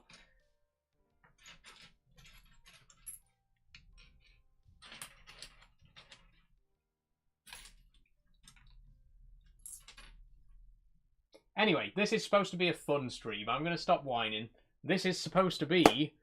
This is the last day of my charity fundraiser, this is a good stream. We're building a Pride-themed Lego set. We've just set up an enclosure for our new spider. It's a good time. We're here to have a good time.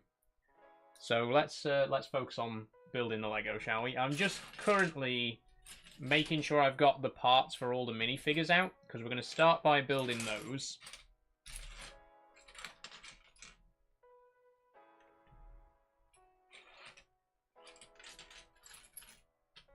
Okay, 1, 2, 3, 4, 5, 6, 7, 8, 9. There's 2 pairs of legs still in there.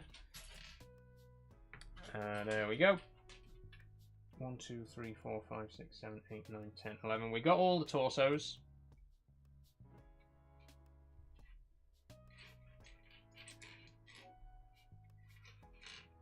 Oh, I've dropped someone's hair. I've dropped the manual. Ow. And I've just banged my head as well. Right. Heads. 3, 6, 9. There's 2 more heads. We got all the hairs. Heads. Where are they?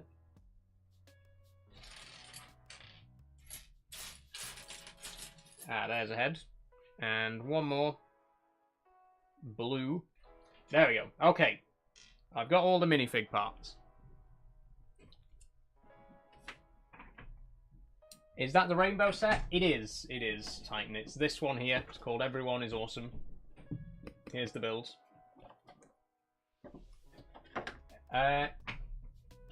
What's your favourite favourite Lego that you built on stream? Said SCFC. I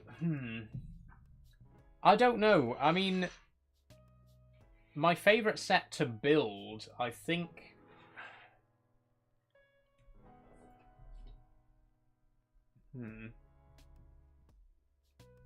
It might be the Game Boy. It might be the Game Boy. I hated building the insect collection on stream, and I love the set. I think the insect collection is a really nice set, but I hated building it on stream because it took way longer than I was expecting it to. It's my birthday, says Harv. Happy birthday, Harv.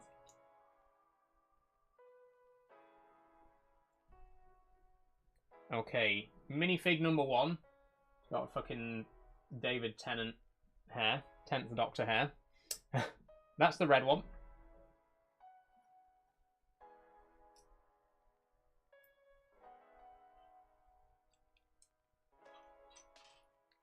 Orange. Oh, I keep dropping bits.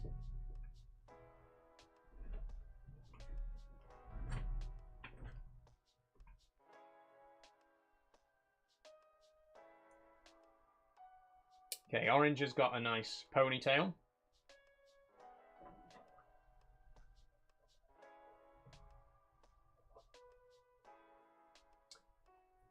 Just reported the live for the 5th time today. Thanks, all reporting account. Fuck you very much. You're going to get your wish, because next time I get reported, I'm just going to stop streaming on TikTok, full stop. So you go ahead and keep reporting me, see what happens. Everybody who's watching on TikTok right now, by the way, I also stream on YouTube and Twitch. Please go and follow me on Twitch, because I am this close to giving up on TikTok. And I'm genuinely not exaggerating this time. I've had enough of it. So go follow me on Twitch. When I inevitably get another report on my live stream, I'm not going to be coming back.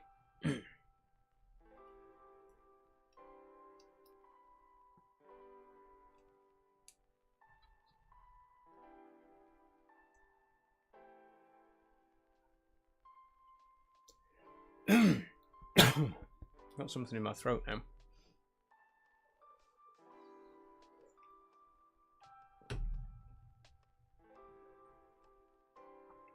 Okay, minifig number 5. Blue. Hope you can see these, by the way. What's next? Purple.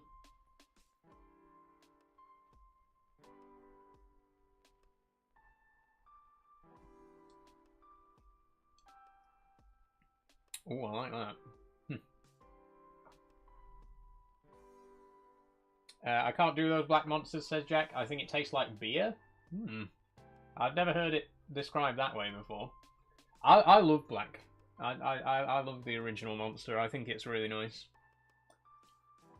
It's not my personal favourite. I like ultraviolet. But it's so much easier to get original in like large quantities, you know, because I can buy like 9 packs of it. Do you build model airplanes too? I don't, Trucker Kid. No, I do railway modelling. I used to do a bit of airfix, but not for a long time. I had a Lancaster Bomber, a couple of Spitfires, Hurricane, Mitsubishi Zero Series. But I've never really been that big on planes. I've never been much of a plane fan. But yeah, I do have a model railway.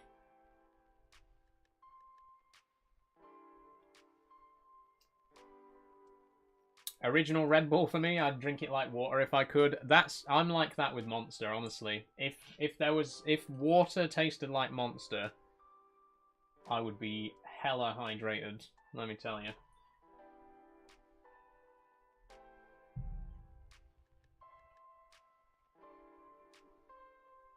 Airfix wouldn't be the best quality, said Trucker Kid. I've had a couple of Revel sets as well. I know Airfix has a bit of a reputation as being on the cheaper side.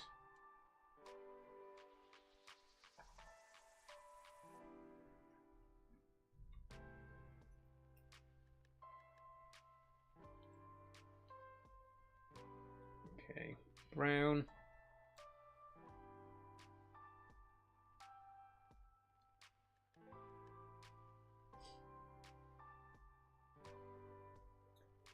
Do you think black ruins the trans flag because it's a depressing colour?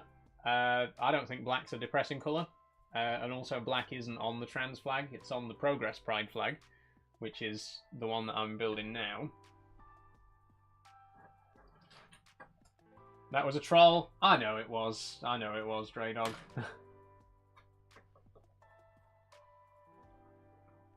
Since when has black been a depressing colour, though? I think black's a beautiful colour.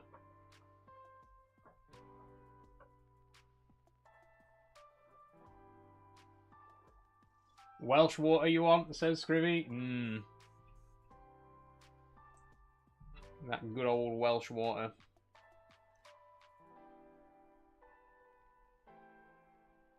I used to have the pirate Lego set and the castle Lego set. I never had any of the Lego pirate stuff. I did have a castle at some point, but never pirates. Okay, there's all our figures. Ta-da! Let me stand them somewhere that you can actually see them. Okay, red, orange, yellow. They're all going to be on the set when it's finished, obviously. Oh, you can't see the red one on TikTok because it's cut off.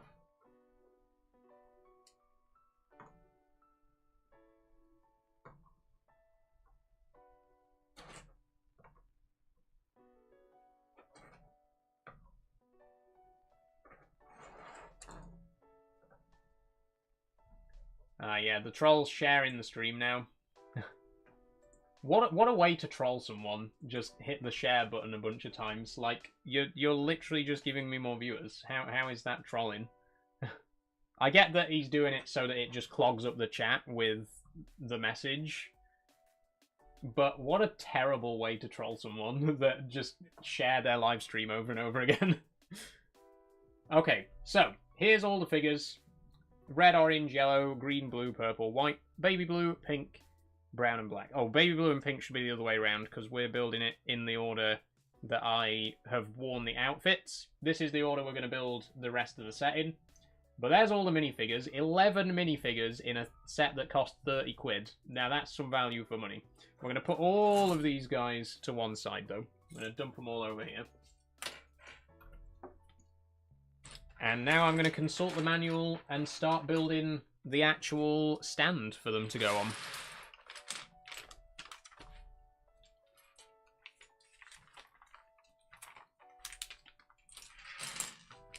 Okay, start with these two.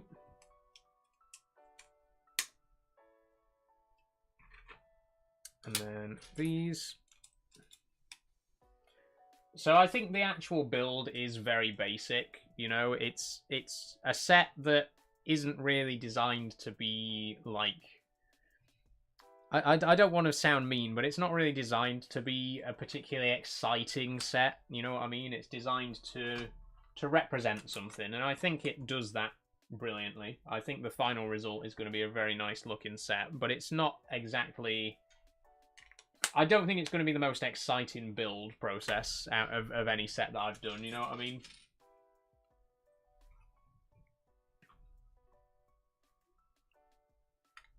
Have I done this wrong? Yeah, I have.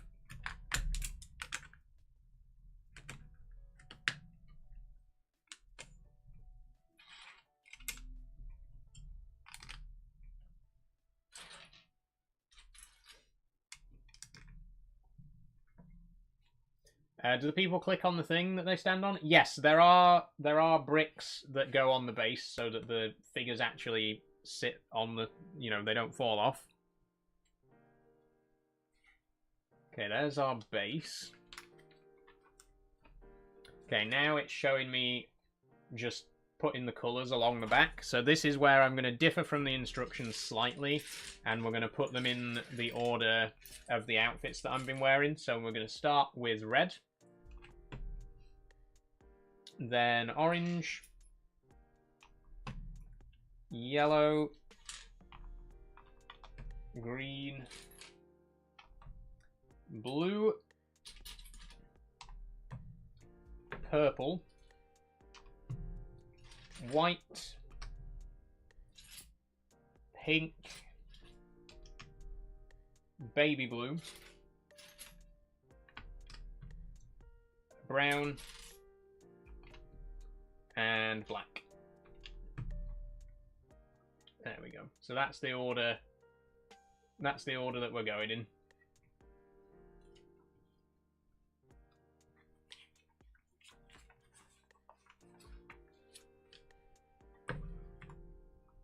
Ah. Well, that's interesting, isn't it? So, unfortunately, it seems like the set is actually designed so that it has to be built in the order that you put it in. That they put it in. Because on the second, literally on the second instruction, well, it says 6, but on the second page of the instructions, it says that I need a 1x1 black and a 1x1 pink. And these go at either end of the build. Now, obviously, the build doesn't include 1x1s of the other colours. So the set is actually... You've only got the pieces to build it in this configuration, which is a bit annoying, to be honest. I was really hoping that I could, you know, just put the stripes in whatever order I wanted. But it seems like we can only build it in the order that the instructions actually have on them.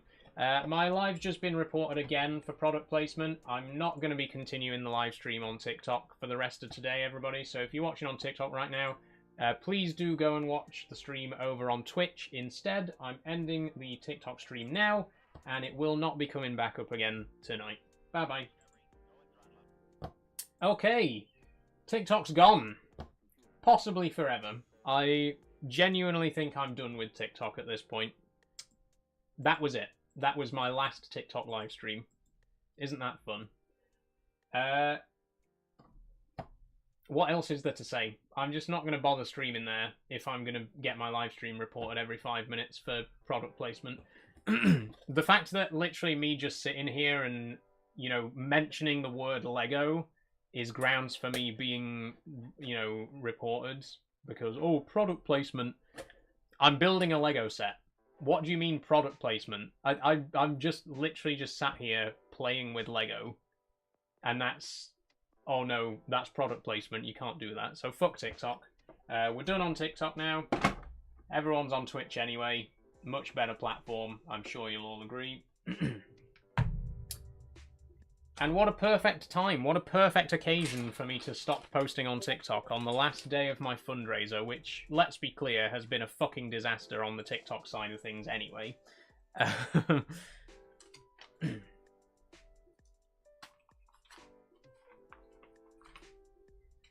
Is this the only Pride Lego set they have, or do they have more? This is the only one that I'm aware of, STFC. There might be others.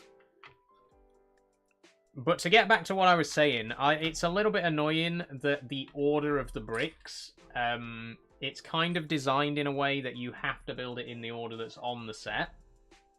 I'm still going to try and build it in my own order, but it's going to mean some bricks will be out of place, and it'll look a little bit messy. What happened to TikTok, says Charlie? Got reported again, so I'm done. Had enough. Given up. I might stream on TikTok next week. I might not. I haven't decided yet. But I'm not streaming there again today.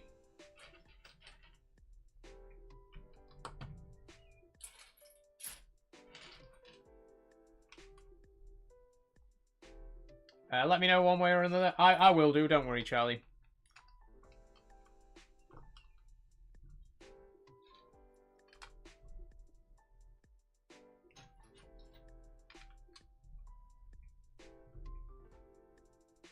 Honestly, I think from now on, you know, it's very rare for people to stream on TikTok anyway. If you look at all the big Twitch streamers and all the big YouTube streamers, none of them stream on TikTok. They post highlights on TikTok, but, you know, streaming on TikTok isn't really the done thing. People who do stream on TikTok tend to only stream on TikTok because TikTok hates the idea of people streaming on multiple platforms, you know what I mean? Just the fact that I stream on TikTok in the first place is kind of odd. You know what I mean? Switch TikTok with Kick. Honestly, I might do. I might just be like, you know, instead of TikTok, I'm going to add Kick to the roster. Plus, you know, if I don't stream on TikTok, then I don't have to worry about setting up vertical canvas, which is a right pain in the arse.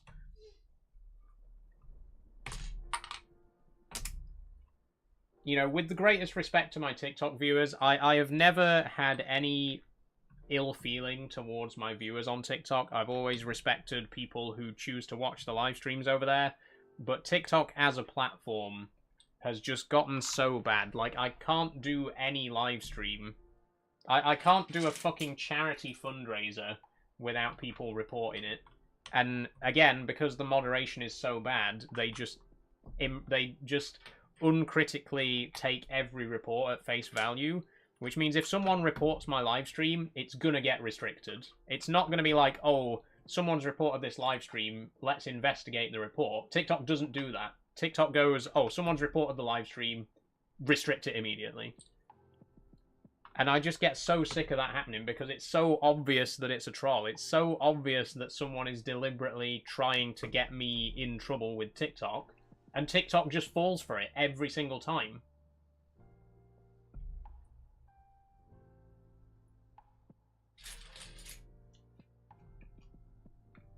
I do like TikTok a bit, as I came across your account on there, CelestiFC. That's the thing as well, like, I know a lot of people have found me through TikTok, and that's why I still want to keep posting on TikTok. I still want to keep making videos and stuff like that, but I just can't keep doing the live streams. It's too much hassle for me to be sat there, and sometimes, like, every 5 minutes, literally, there have been times where I've been, you know, when we had that SnowRunner stream, and I was literally having to tab out of the game every 5 minutes to restart the TikTok live stream.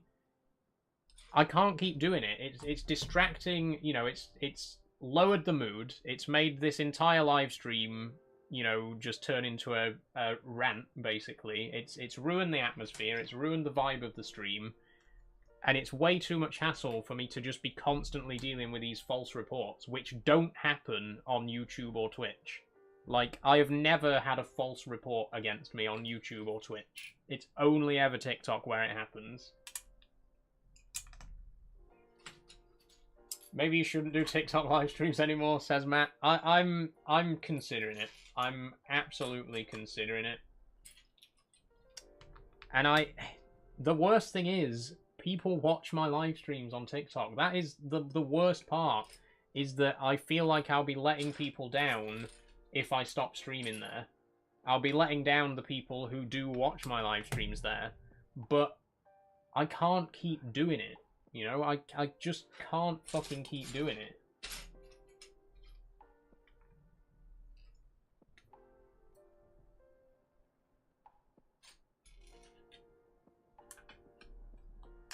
Me being one of them? Yeah, I know, Charlie. Like I say, I do appreciate it, and I know it won't be a very popular decision if I do decide to stop streaming on TikTok, but I can't keep doing it.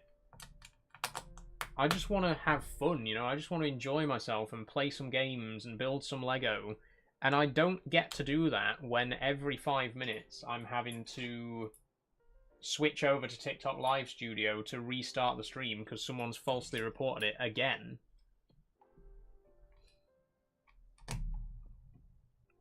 I don't know. Frankly, I don't know what I'm gonna do. But it's been a long time. You know, I've been very disillusioned with TikTok for a long time now, and I think this may genuinely be the last straw. In terms of live streams, at least.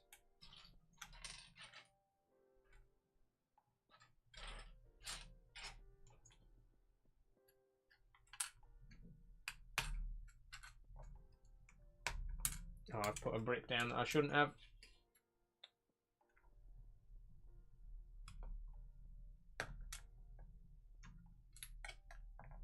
Try and use the brick separator. Anyway, on the up, how's your day before the live stream? It's been a good day so far. Yeah, good day. it looks like we're not going to get any more donations on the fundraiser either, which is unfortunate. I was really hoping to kind of push that, but again, I can't get a word in edgeways without getting a strike or whatever. But we've raised £120. I'm very pleased with that. I'm genuinely so grateful for all the people who've donated. It's been a really amazing couple of weeks. I've had a good time. Up until today, I've had a good time. You know what I might do? I might restart the TikTok stream. It doesn't feel fair for people who have been watching on TikTok on the last day of the fundraiser for me to just not stream there. I'm gonna launch the TikTok stream back up, but, and I really want to emphasize this, I genuinely don't know if I will be streaming on TikTok after today. I'll go live again on TikTok now, and I'll finish the stream on TikTok today, but I genuinely don't know if I will be streaming on TikTok again after today. I mean that completely seriously. I'm not messing about, I'm not exaggerating. This has been the last straw for me. But I'll get the stream back up, and we'll at least see out the fundraiser, Just doesn't feel fair to leave the TikTok viewers in the middle of an event,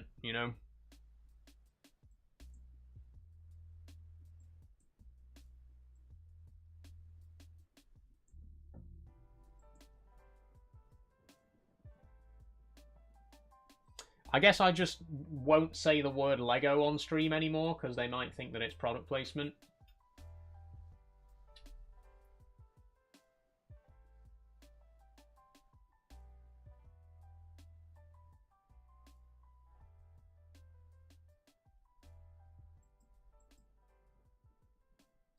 Okay, I don't know what's happening now, but I've pressed the go live button and it's buffering quite badly.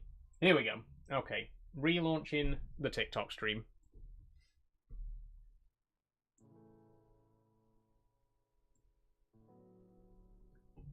Maybe next week you'll probably not be streaming on TikTok anymore. Maybe. I need to think about it.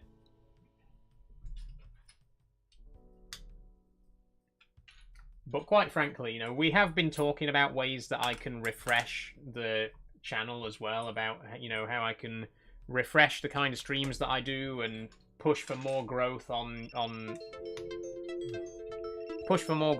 Twitch and YouTube. And honestly, what better time is there to do something like that? Really. That's all I'm saying. I'm here. Welcome back, Charlie. So, in case just to remind you what's actually going on, because we've been a little bit distracted. I'm halfway through building the base of the rainbow.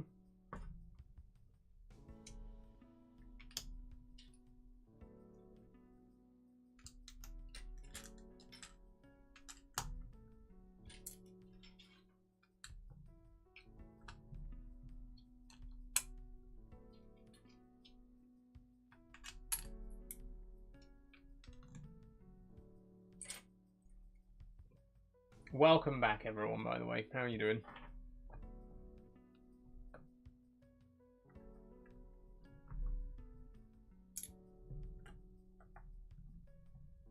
Is there not a 1x1 smooth white? No. Shame.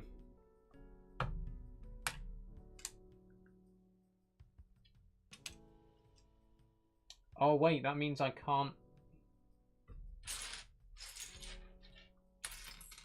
I can't build it. I can't put the white stripe where I want to put it because there isn't a 1x1. There isn't a 1x2 white tile, which I need.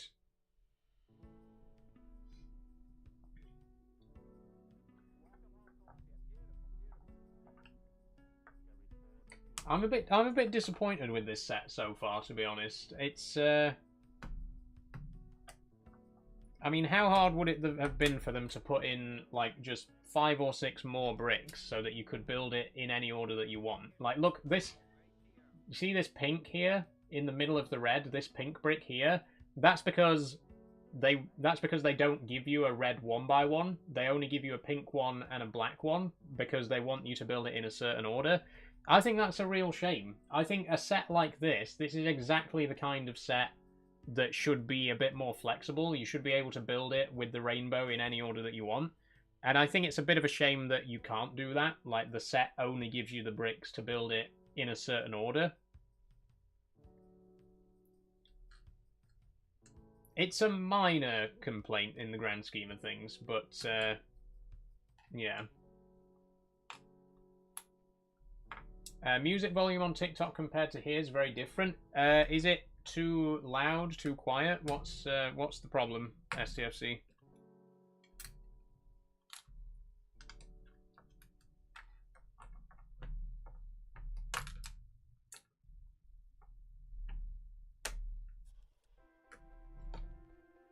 Very quiet on TikTok, or very quiet on Twitch.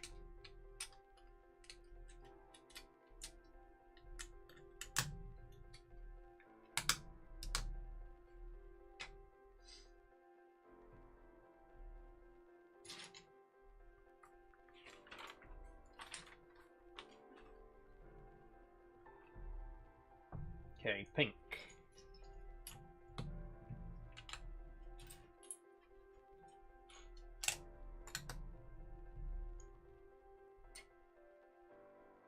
Love your lips. Sorry if that sounds weird. Thank you, Els. Thank you. It's my first time ever wearing black lipstick. I think it suits me. Oh, it's too quiet on Twitch. Right. Sorry about that, STFC.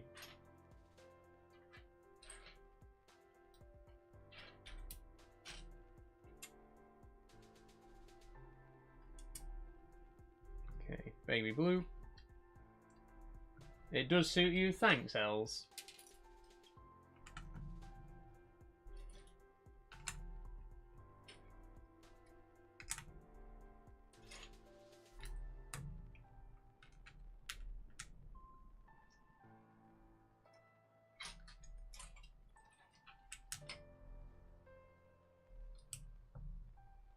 Oh, that's right. There's something else that's mildly annoying, which I'll point out shortly.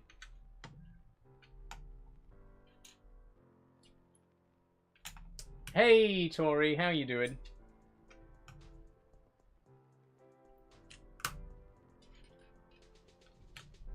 Okay, we're down to just the last stripe.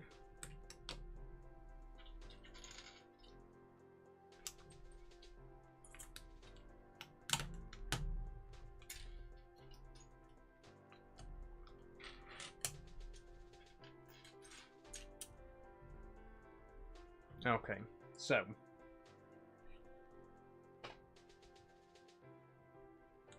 what's annoying here is you can probably see the problem.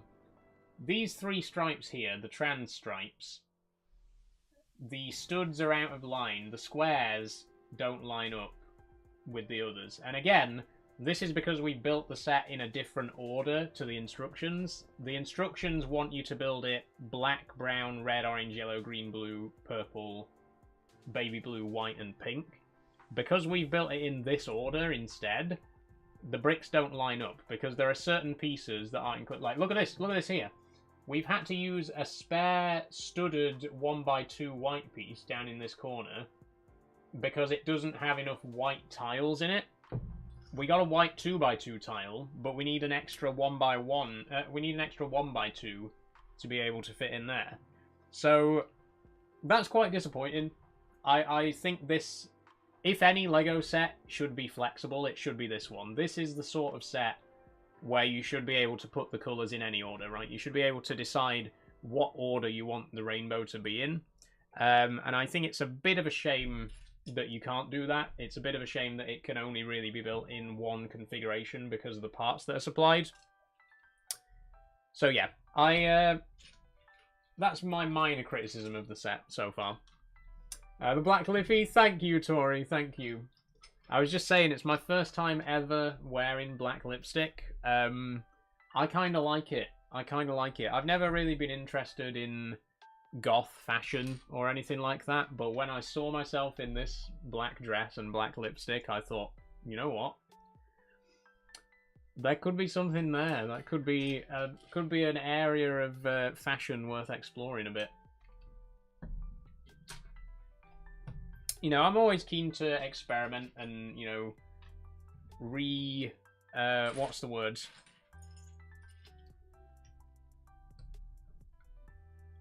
What is the word?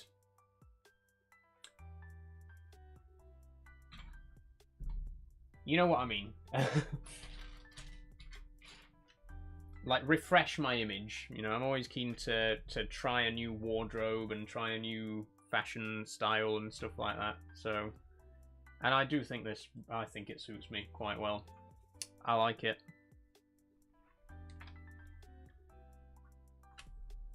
Okay, here we go again with the pink brick in the wrong place. Words of... Yeah, I don't know. There's a word that's on the tip of my tongue, but I can't remember it. Reinvent myself. That's the word I was looking for. I'm always looking to reinvent my image. Or at least try new things.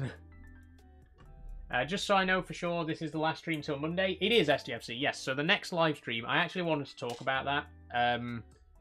So I'm not going to be streaming Friday, Saturday, Sunday. I'm going to be taking a bit of time to recharge the batteries after the 11 days that we've just streamed. But when I come back on Monday, for the rest of June, I'm going to experiment a little bit with the format of the live streams.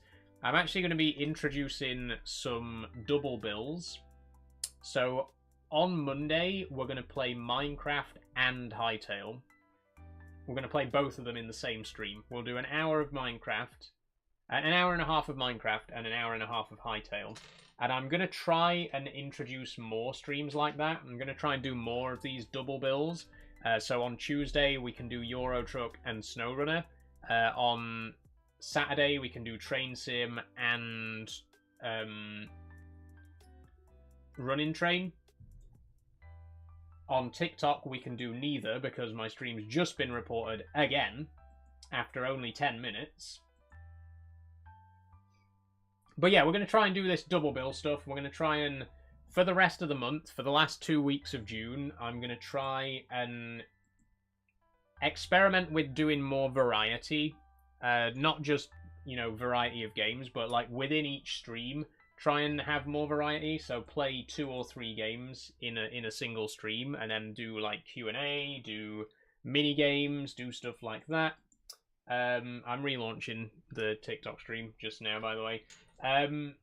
All that kind of stuff. Like I say, I want to try and do things a little bit differently because the current strategy isn't working. You know, I appreciate all of my regular viewers on Twitch, but we haven't really been growing. We've just been kind of sat. Apart from my regular viewers, I don't really get new viewers, and it is hard to grow on Twitch. You know, that's why I network to other platforms as well. But I really want to start thinking about ways that I can start growing again, get new viewers in, get new followers, get new subs. And I look at what other live streamers are doing, and there aren't that many live streamers who just kind of sit down and play one game for 3 hours. There are streamers who do that, but there's a lot more streamers who do more variety, you know? There's a lot of streamers who... I mean, there's a lot of streamers who don't even decide what game they're playing until they're in the stream, right? There are some streamers that just launch up a live stream and then go, what shall we play today, guys? And I don't think I'm going to do anything like that. I'm much too structured and organized to just be like, let's wing it. But I do want to, like I say, I want to try and do things a bit differently and see if we can attract new viewers as a result of that. What Saul's saying is she has too many games to play and can't make up her mind. That is also partially true, Tori. You're not wrong. I do have so many games that I want to play, and everyone's always asking me to play new games as well, and I've already got such a busy schedule, you know, such a packed roster of games. How do I square that? You know, if I want to play Minecraft and Hytale on Monday, what's the solution? Play both of them, right? Same with Tuesday. If I want to play Euro Truck and SnowRunner, just play them both in the same day. You know, just do one live stream and play both games. So that's what I'm going to do for the rest of the month, starting with Minecraft Monday. So next Monday, I'm going to play Minecraft and Hytale. Next Tuesday, we're going to do Euro Truck and SnowRunner. Next Thursday, we're going to do Factorio. But I was thinking in future we could try playing Satisfactory, which is another game that's been very highly recommended, and we could easily do that as a double bill with Factorio. The only game that I'm not really sure about is Farming Sim, because I'm not sure what game we could pair with Farming Sim. Does anyone know of any other Farming Sim games? Stuff like Vintage Farmer or whatever it's called. There are other farming simulators out there that aren't the Farming Simulator. If anyone has any suggestions of a Farming Sim-like game that I could pair with Farming Sim, let me know. Stardew Valley, I guess Stardew Valley is a farming simulator of sorts, Tori. That is true. And a lot of people have asked me to play it as well. I've never actually played Stardew Valley, but I've got friends who are obsessed with it. So, maybe Stardew Valley? Good suggestion.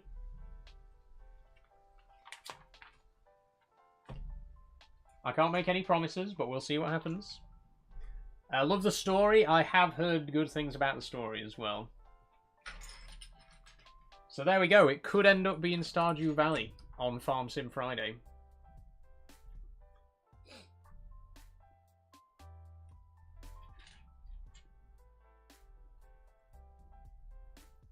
You've never played... I know. Isn't that unbelievable? You wouldn't believe that I've never played Stardew... Considering some of the other games that I play, it is amazing that I've never played it. But I haven't. I've just never gotten around to it. But it's been so highly suggested. So many people have asked me to play it, and I've got friends who play it. I think, you know, doing it on stream would be the perfect way to experience it, right? Playing it on stream, like my first ever experience with the game being playing it on stream, I think would be really good. So we'll see what happens. Again, I'm not making any promises, but I'll definitely consider it. I'll definitely add it to the pool of possible games for us to play.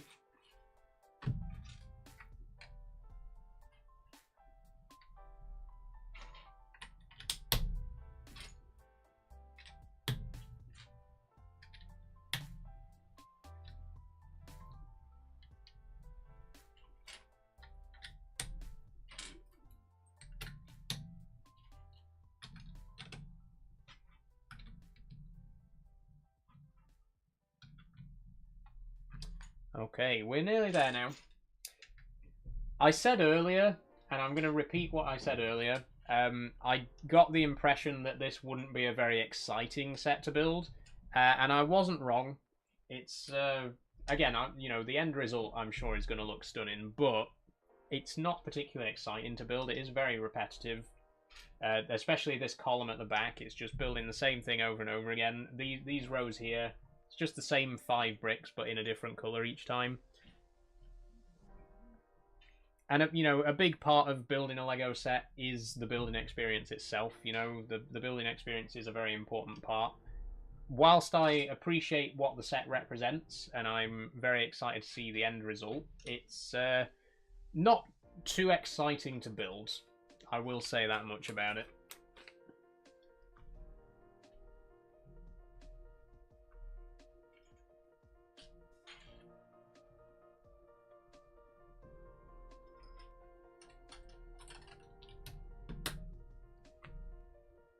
Okay, front.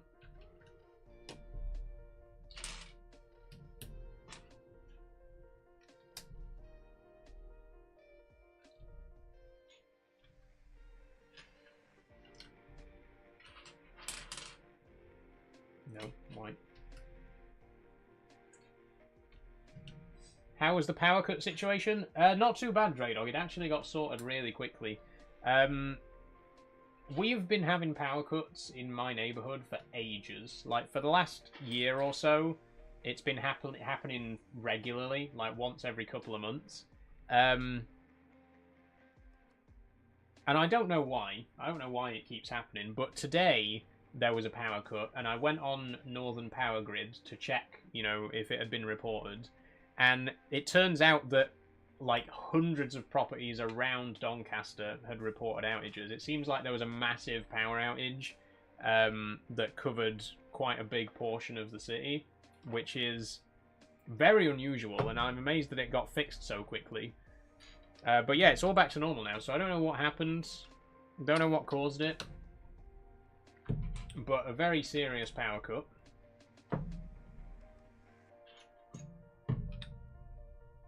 Serious in terms of the number of people affected, not serious in terms of like how bad it affected things, because it was only 20 minutes.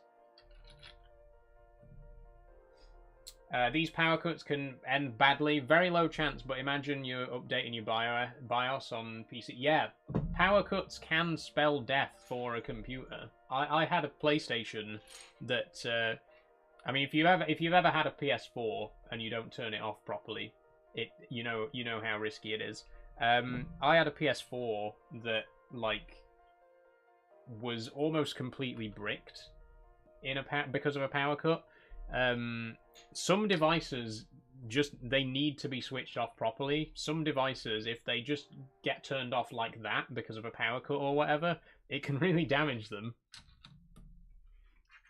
And I want to know what happens if that happens. Like, what happens if there's a power cut and my PC just gets completely bricked as a result of that? Can I get compensation? Can I ring Northern Powerhouse and be like, your power cut destroyed my PC? Would they do anything about it? Probably not.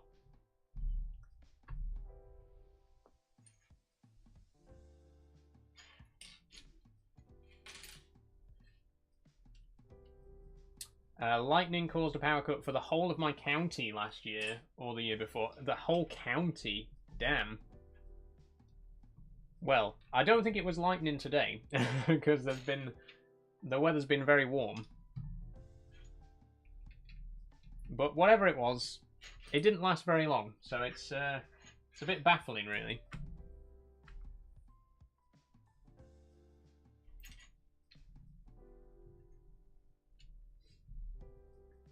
Just out of curiosity, is your PC on warranty? Yeah, I think it's got 2-year warranty, but I've had it for almost that long now, so it will be out of warranty soon.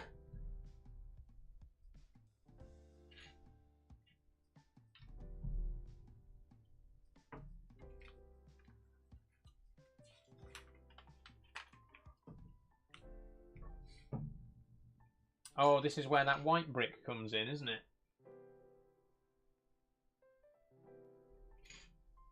Ah, figures.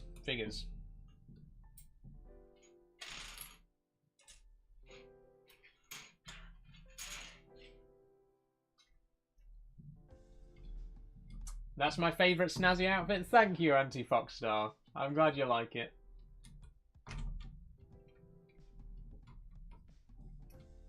Oh, and look at that. I've been reported for product placement again. That's 5 times today, I believe. I've not actually been keeping count. I think that's 5. So 5 times today I've been reported for product placement on TikTok. Isn't that incredible?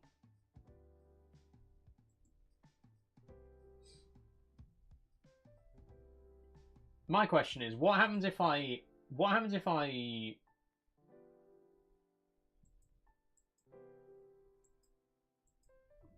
content? It won't let me do that.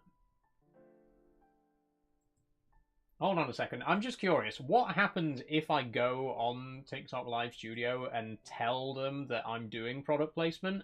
Like, I'm not actually doing product placement, but what if I mark the live stream as containing product placement? Can it still be reported for product placement? I'm curious. I'm just gonna try this out. 1 second. Let me just restart TikTok Studio.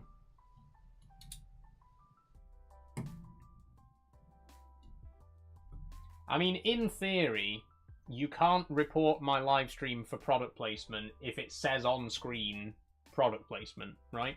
So even though I'm not doing product placement, if I tell TikTok that I am doing product placement, then nobody can report me for doing product placement. That's my theory. I'm going to give it a try.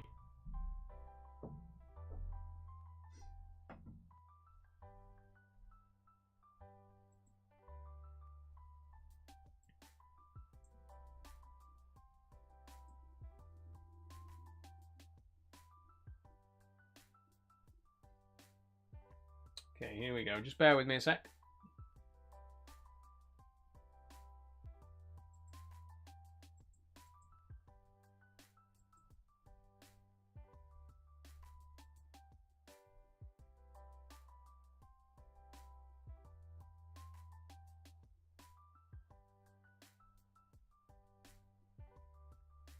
Okay, it won't let me... It'll let me promote my own brand. It'll let me mark it as promoting my own brand or business, but it won't let me mark it as branded content. So here's the thing. So I've been reported for promoting branded content, but it won't let me disclose that I'm promoting branded content. So even if I was doing actual product placement, there's no way for me to label it product placement in TikTok Studio. Sure, whatever. I don't know why I'm even questioning any of it at this point. It's just... Why are you being reported for product placement, says Tori? Who knows? Because someone pressed the reports button. Someone on TikTok presses the report button and TikTok just goes, yeah, alright. They don't do any kind of investigation. If you report someone on TikTok, this is 100% true. If you report somebody on TikTok during a live stream, TikTok will just restrict that live stream immediately. They don't investigate. They don't, like, verify the reliability of the report. If somebody reports you, TikTok just goes, yeah, all right, and then they restrict access to your live stream. And I know that for a fact because it happens to me all the fucking time. It's happened to me 5 times today. 5 times in this live stream, it's happened. And do they do anything about it? No. Do they know that the problem exists? Yes. They 100% know what's going on. And they choose not to do anything about it. Which I think is the worst part, you know, just the fact that, like, surely... I mean, I don't know. I don't know.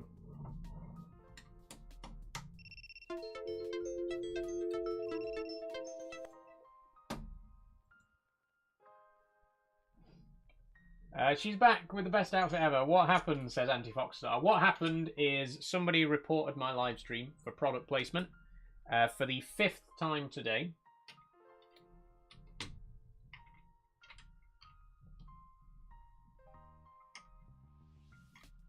I think the most annoying part is the fact that it has happened 5 times and TikTok still doesn't understand that it's obviously a troll. Like, you would think, if there was an actual human on the other side, if there was an actual person at TikTok handling the reports, they would look at what's going on and they'd be like, okay, this person's been reported 5 times today and they've all turned out to be false. Maybe this one's false as well. But no, they don't do that. They don't... There's no investigation. There's no... Hang on a minute. Is this person being trolled? No. They just go, yep, okay, that's a totally legit report, which we're going to take seriously without any further investigation. And it just keeps happening, and I can't keep doing it. I cannot keep doing this in every single live stream. I'm just trying to enjoy myself. I'm just trying to have some fun and build some Lego.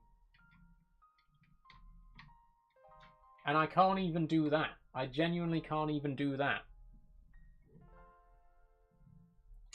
I've had enough of it. It's reached a point now where it's just beyond a joke. Oh, I've dropped a piece.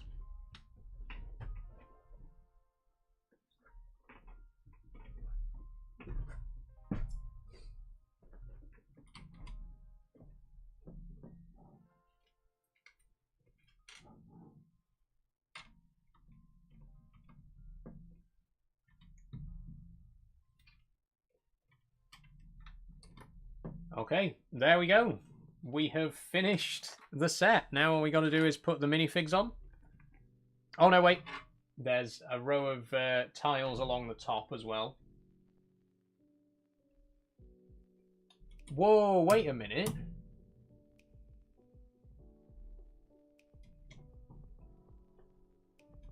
There's another white one missing. Are you telling me... Oh my god. Okay, there's another white tile missing that's supposed to go on the top.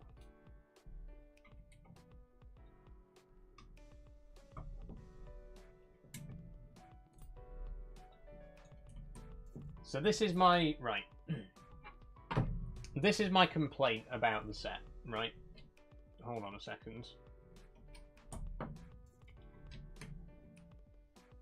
So forget the build experience, forget all of the other stuff, forget what the finished set looks like. My complaint is that it's not configurable. It can't be rearranged. On the box... Right. Hold on. On the box, it's built in this order, right? Starts with black, ends with pink. You have to build it in this order. It doesn't give you enough pieces to build it in a different order. I've tried to build it in a different order, and it doesn't have enough pieces. What I mean by that is, on the end here, they give you these pink 1x1s because this end is supposed to be pink. What if I don't want the end to be pink? What if I want to build it with the red stripe first? What if I want to build it with the blue stripe first? Right? Same along the top here. There is a missing 1x1 white tile just here. Hold on. There's a missing 1x1 white tile here because they only give you one of those pieces in the whole set, and I've used it down here to fill in this column here, right? Because they don't give you the... Again, they don't give you enough pieces to build it in any order. They only give you the pieces to build it in this specific order. Now, with any other LEGO set, it wouldn't matter, right? Any other LEGO set, I don't mind it being built a specific way, but this... When you've got a set like this, when you've got a set that's celebrating pride and diversity, you should be able to build this set in any order. You should be able to rearrange the stripes and say, oh, well, I want this stripe here and this stripe here. I think it's really strange that you can't do that. I think it's really strange that it's designed in such a way that you can only build it in a certain order. It kind of defeats the point for me, right?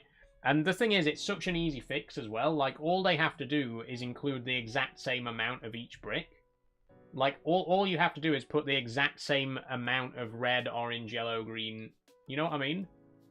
Why are there less white bricks?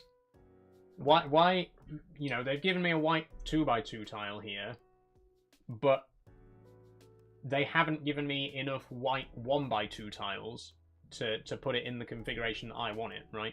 Again, it's just such an easy fix. All they have to do is give you the exact same amount of bricks for each colour, which they haven't done, which means that I can't properly build it the way that I want to build it. And I'm now going to have to look around in my spares box and see if I've got the pieces that I need to complete it, you know, the way that I want it to look. I think that's a real shame. I'm going to put the figures on.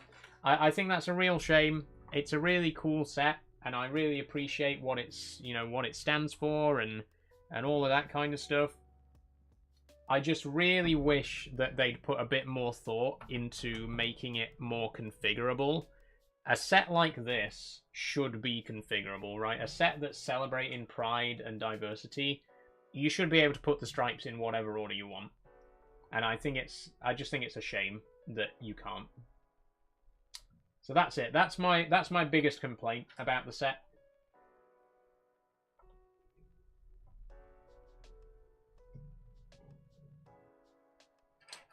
Where's it going to go, says STFC? I don't know yet. I think it's probably going to stay on my desk, this one. I don't know if it'll always be visible, like in every stream, but I'll try and put it somewhere that it can be seen.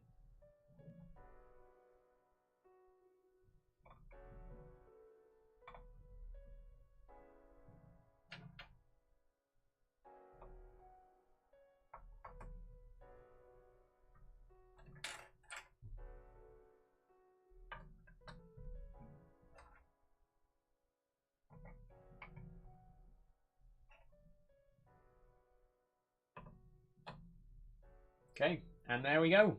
There it is with the figures. Put it somewhere that you can actually see all the colours. So, that's it. That is Lego set 40... What was the number? 40516. Everyone is awesome. What a really cool set. I've really enjoyed it. My live stream's been reported on TikTok again for the 6th time today. Fuck you very much.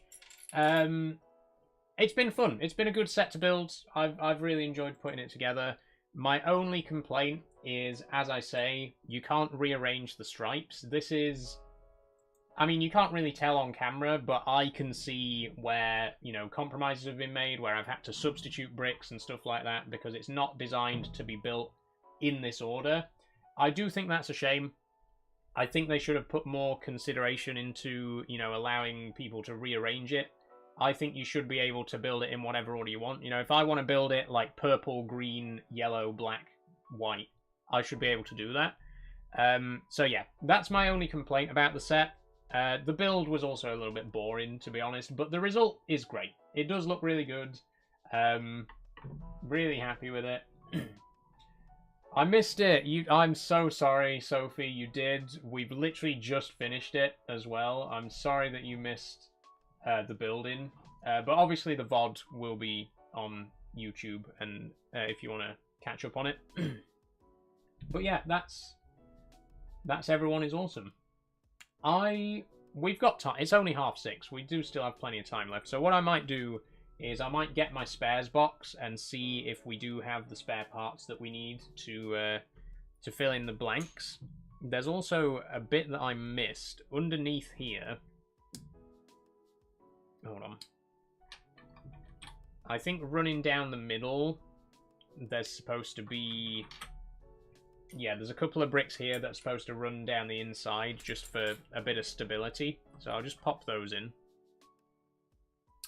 What's the plan for the next hour and a half? We're going to just chat for a bit and probably do the New York Times games like we would in a breakfast stream. I want to start introducing more, you know, just chatting kind of stuff in future streams. We could do like reactions and stuff like that, like, you know, oh, watch this YouTube video, so like lots of big streamers do that kind of stuff, don't they? I know it's a bit risky with like copyright and getting videos claimed and stuff like that, but I mean it's worth thinking about, right?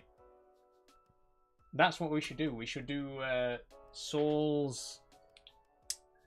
I don't know, we'll think of a name for it. Just a segment of the stream where you send me shit to watch. Something like that.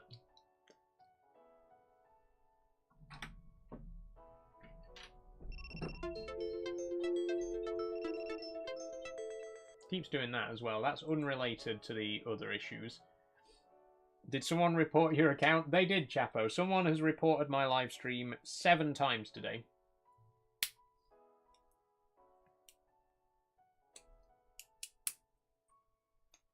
I love the set. Thank you, Drew Mott. It's gorgeous, isn't it? It is a really nice build. It's okay if you're careful, says Sophie. Yeah, I mean, it's some, you know, most, like I say, I know a lot of streamers do stuff like that, so there must be... you won't be able to upload it to YouTube after. You'll have to mute those sections. Well, that's not really a problem, is it? Like, I think YouTube has the option to do that for you, right? Like, YouTube... Okay, fuck off, Drew.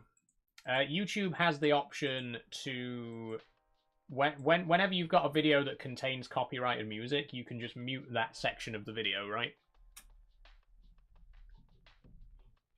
So I wouldn't have a problem with that. I've been reported 8 times for product placement today. Thank you very much again. I'm guessing that was Chapo. Thank you very much.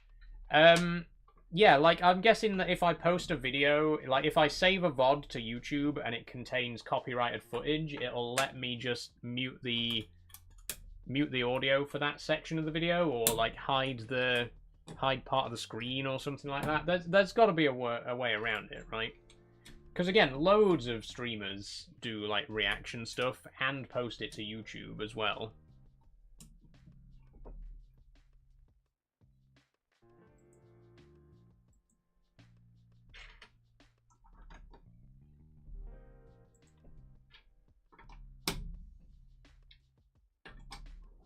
Okay, popping the top stripes back on. So like I was saying, this just adds a bit of extra stability. So it's some of these bits on the top were a little bit loose before.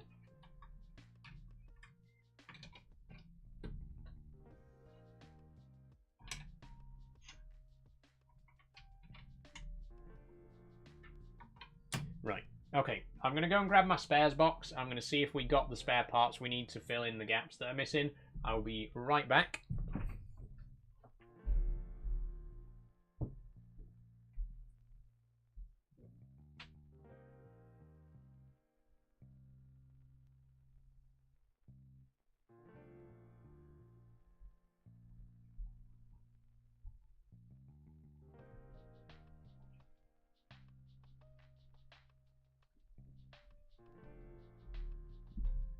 I don't actually know where I've put my spares box. Not up there, is it?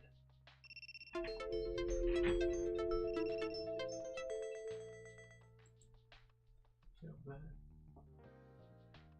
Well, if it's up there, then I can't get it because I can't stand on my chair while I'm wearing this. Where have I don't know where I've put my tin with all my spare bricks in it.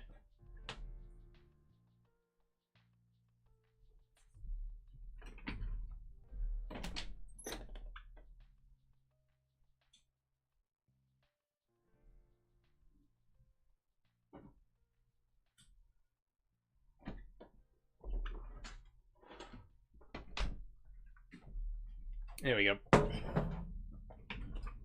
It was in my walk-in wardrobe next door. Okay, so these are my Lego spares. It's an old Quality Street tin.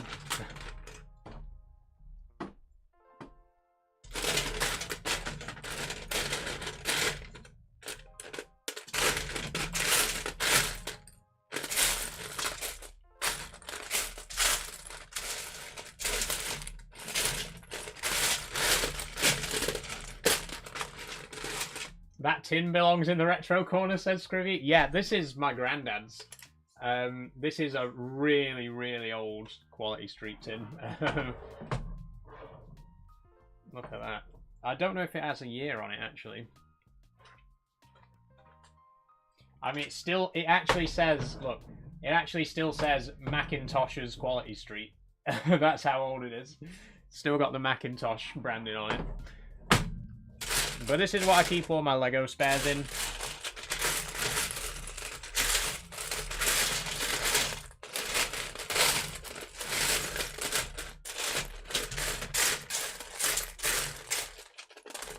There's a fair few white pieces, but no 1x2 plate, unfortunately.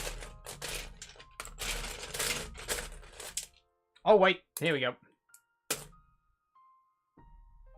That's the brick that was missing. So literally, all the designers had to do was put 2 of these bricks in the set. Literally all you had to do was include 2 of these bricks, because now I can put one on here, and I can replace this 1x2 studded piece that I've put down there.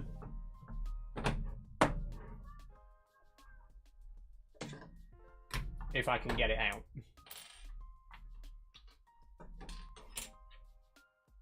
Where's my brick separator? There. Remember the white Quality Street tins? I think that might have been Rose's, Sophie. I'm not 100% sure, actually.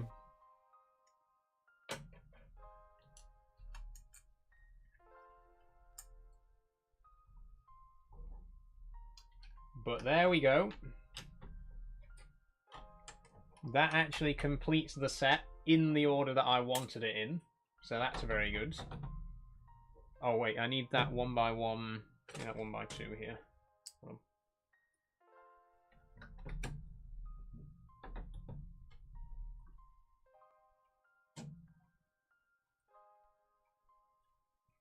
on. That's it, there we go. So, once again,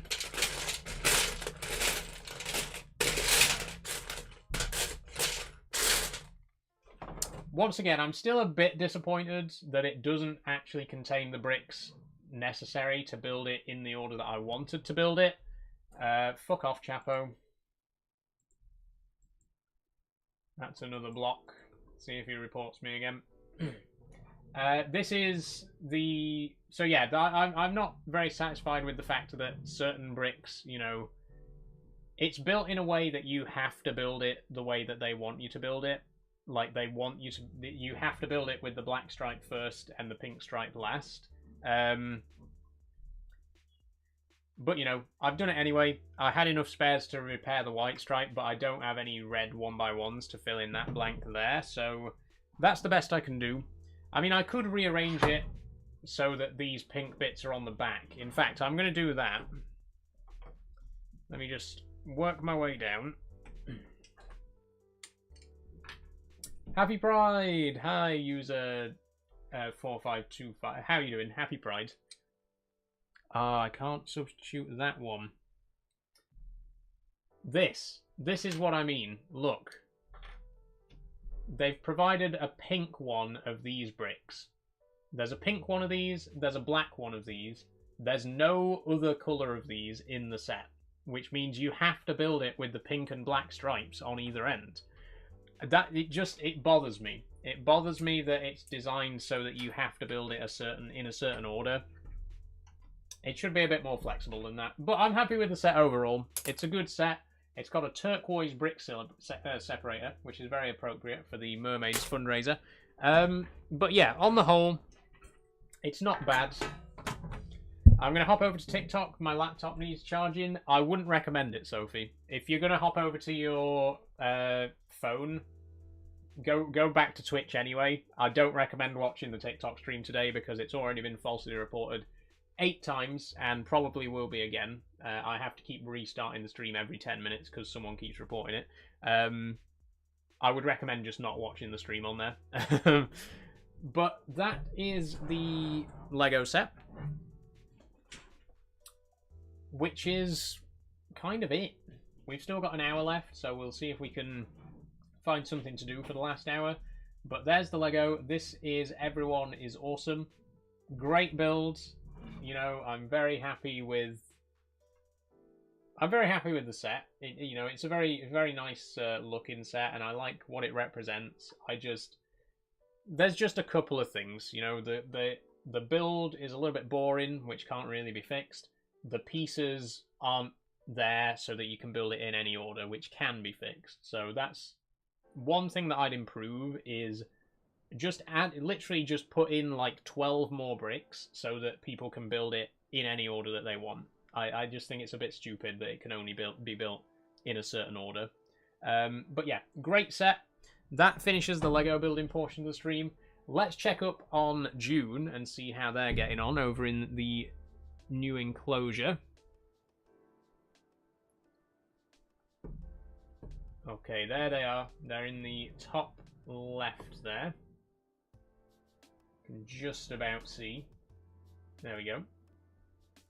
Hi, Sophie. How are you doing?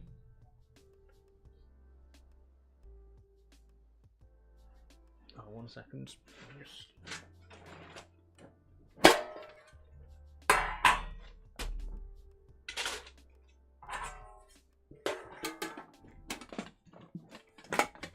Get the lid back on this. Back on.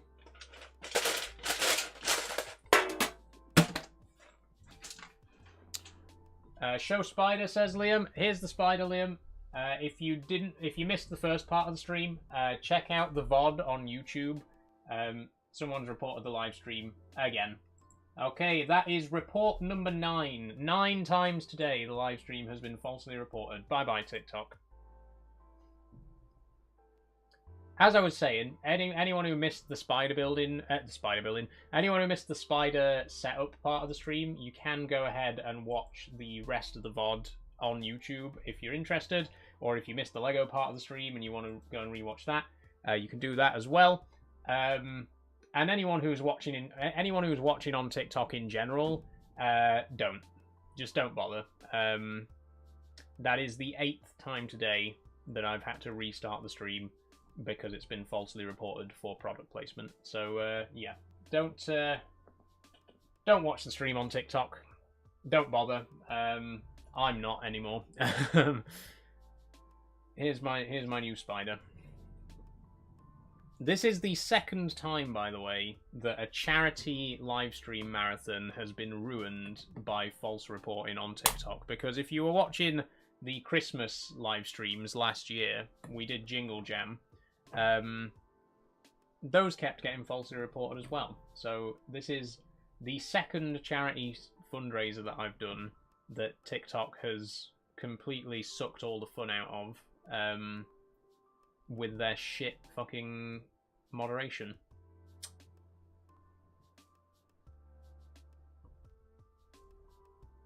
I'm not very happy about it, to say the least. We've still got an hour left, so what are we going to do? What are we going to do for the last hour of the stream? Well, first of all, let me just do a little bit of tidying up.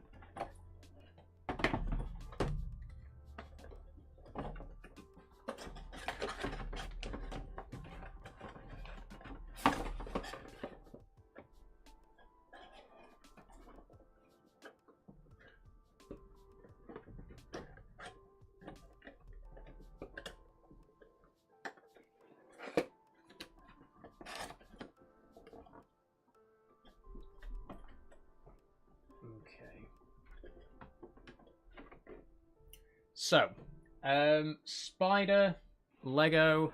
The Lego is probably gonna go... I don't know where I'm gonna put it. I feel like it's kinda... It'd make like a good bookend, actually, wouldn't it?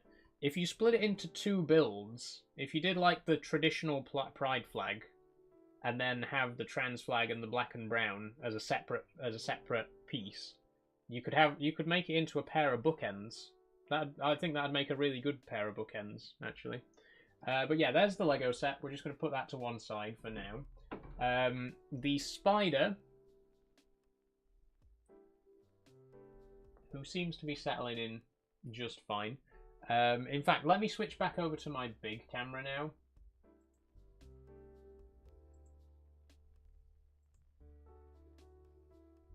There we go. Okay, big camera should be back up. And here... There's June! There they are. Oh, doesn't she look just like Amber? They honestly look so much like Amber. Really cute though. Really, really cute.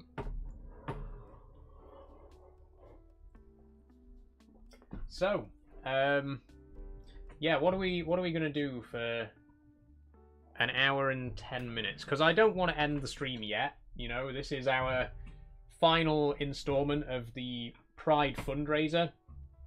I don't want to end it early. What can we do for the last hour though? We'll do the sorry, I'm adjusting my boobs. We'll do the New York Times games, I think.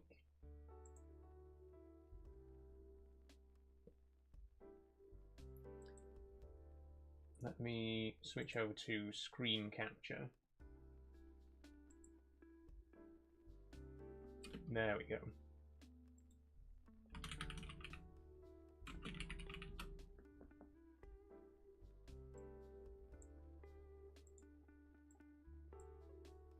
Okay, here we go. So normally we would do this in a breakfast stream. You know, if you watch my breakfast streams, you'll know that we normally do the New York Times games and stuff like that. But we'll do it today. You know, something a little bit different. We don't normally do this in an evening stream. Let's give it a go. It's been ages since I did the games as well, because I've not been doing them whilst I've not been doing the breakfast streams.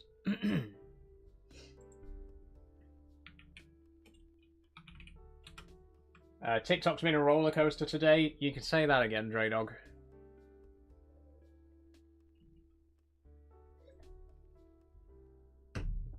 Okay, audio. None of the letters in audio.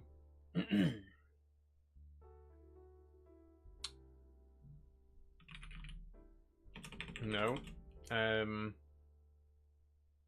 So the only vowel is an E.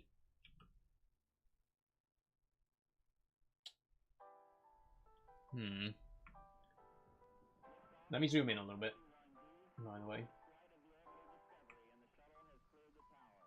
There you go. Hopefully you can see it all right.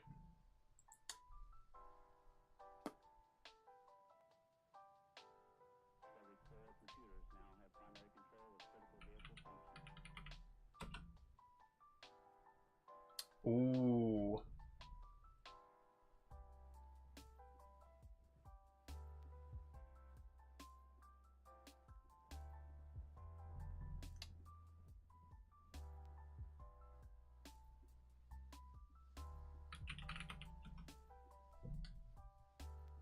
Testy. Interesting. Not that kind of testy. Testy with a Y. Wordling 4. Not bad. Not bad. Let's do connections. Who's still watching, by the way? I imagine a lot of people have tuned out because of the whole situation over on TikTok again. But if you're still watching right now, drop a message in the chat. Let me know who's still here.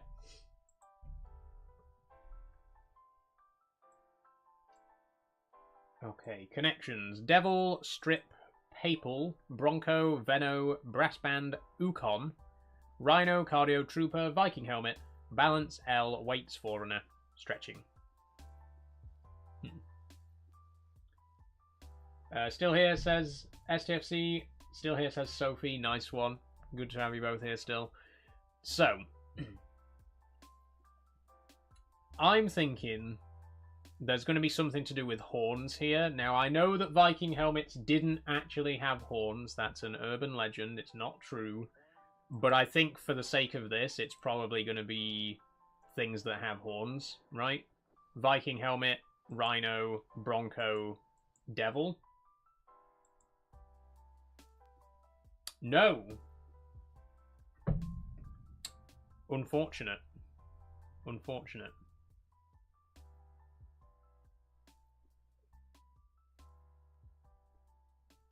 Does anyone have any suggestions? Because I have not really seen anything else here that could be anything.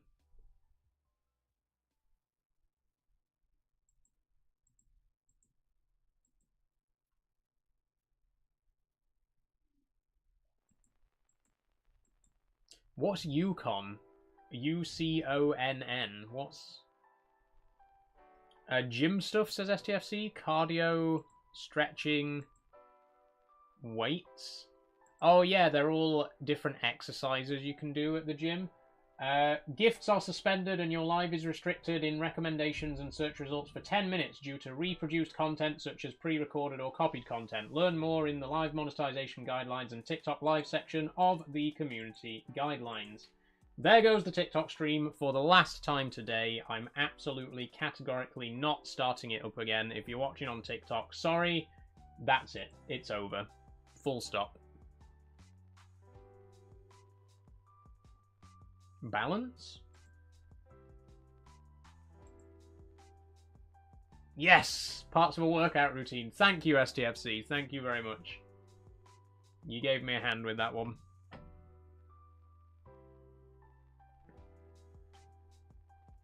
Okay.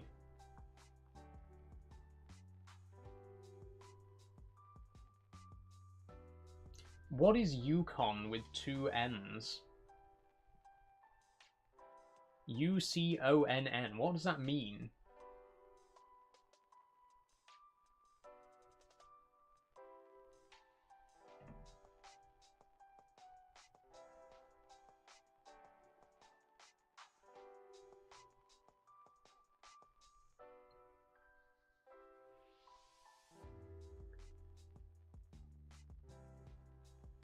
I don't know. I'm going to shuffle them.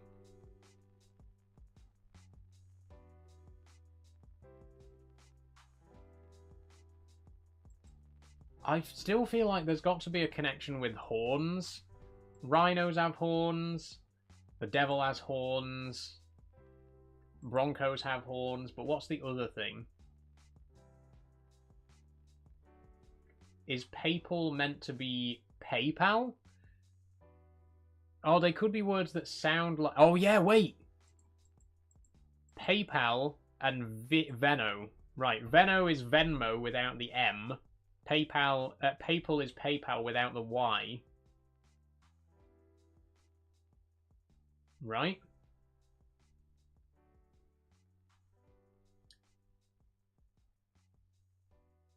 Is there...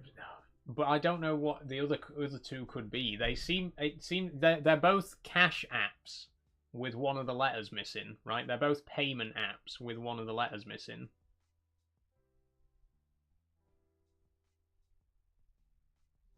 I feel like Yukon would be one of those, but I don't know what it would be.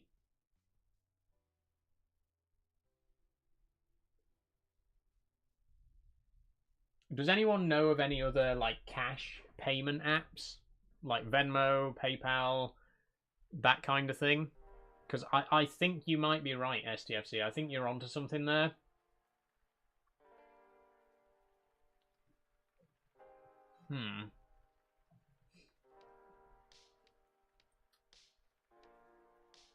Sell, says Matthew. Oh, and Stripe. Of course, Stripe. Stripe and Sell. Okay, thank you, STFC and Matthew. Thank you both very much. Payment apps minus a letter. Okay, good, good, good. 2 categories left to go, then. Oh, Google's listening to me again.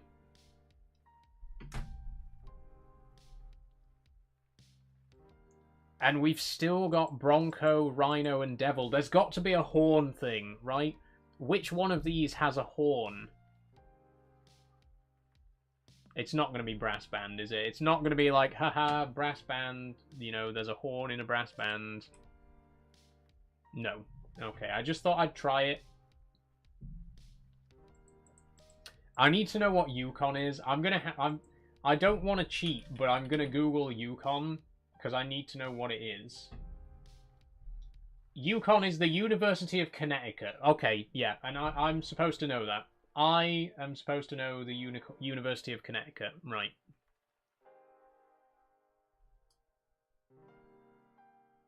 So this is the Yukon is the University of Connecticut. What does that have in common with any of these others? Unicorn, says Matt. I did think it looked a bit like unicorn.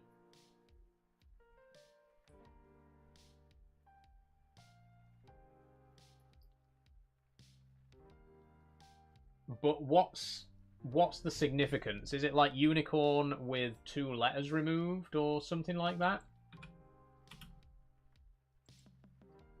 But it's also had some of the letters rearranged.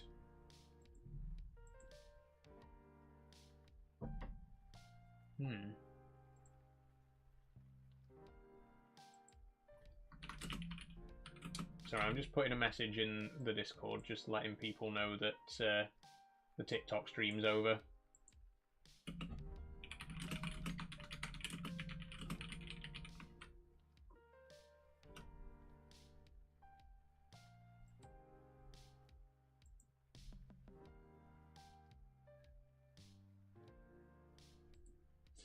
Okay, back to it. I think you were right with Viking, Devil, and Rhino, but not sure what the last one would be. Troops.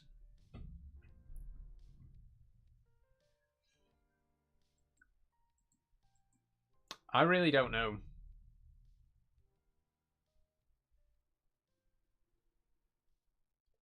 I may have to just start guessing.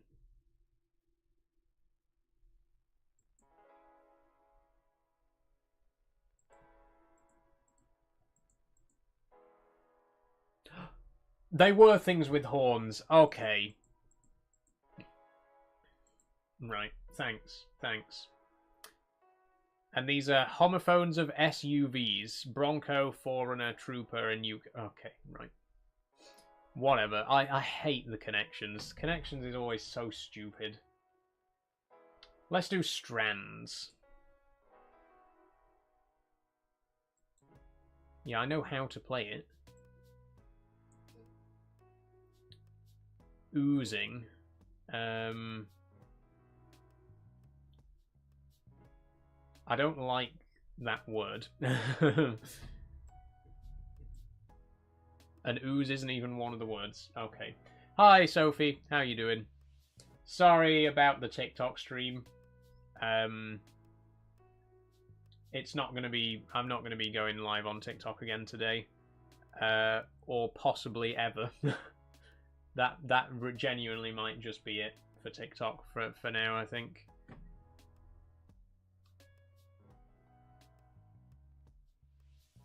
Oozing.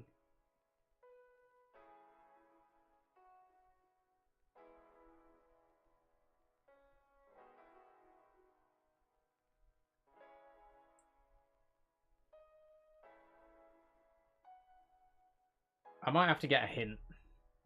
Seam? Thanks, Matt.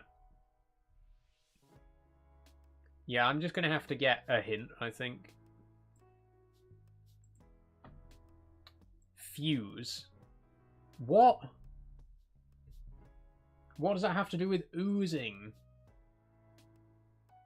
Oh, wait, fusing?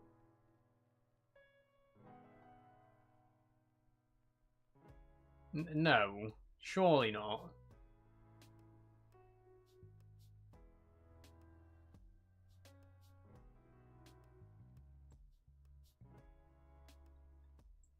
Cruising. Oh my god. They're all words that end in oozing when you turn them into a verb. That's stupid. That's so stupid.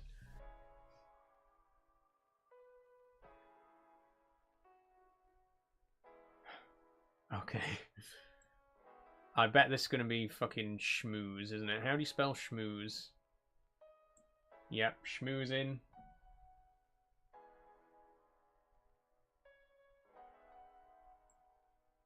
Choose.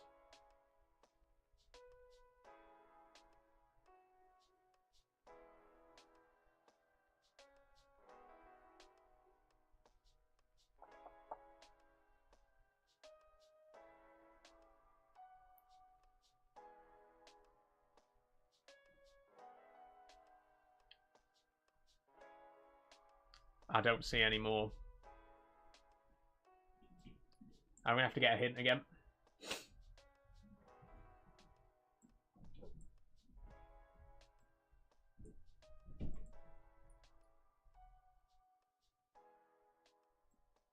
Blues. No, but blues isn't a verb. There's no bluesing. What do you mean? There's no such word as bluesing. What the fuck do you... I hate connections. I just hate all the New York Times games, to be honest. I sit here and play them again and again, and I just fucking hate all of them because they're so stupid. What do you fucking mean bluesing? Get the fuck out of here with that.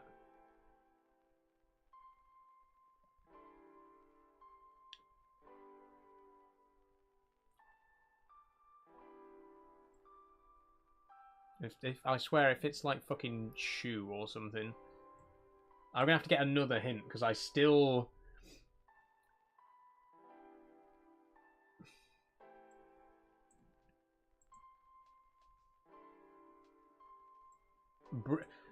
No! What do you mean? No! You can't have What does bruise have to do with oozing? There is no such word as bruising, spelt with E-W.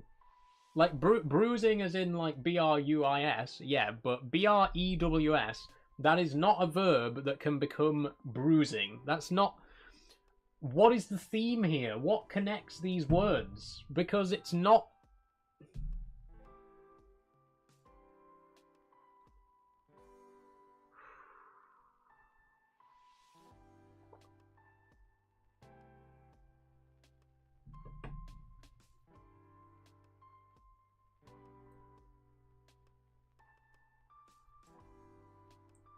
Surely shoes is one? It could, yeah. Shoes, if you say so. And the spangram is rhyme time. Okay. So they're all words that rhyme with oozing, except they're not all words that rhyme with oozing, are they? Because...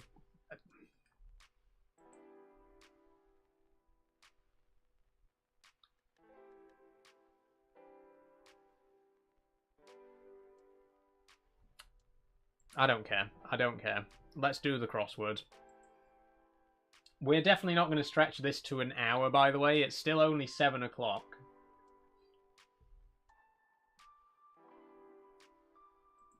Let's do the mini. Kindergarten basics. ABCs. Coal.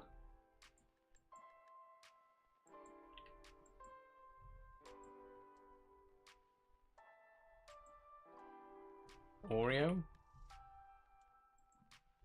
Base. Sly. Canoe.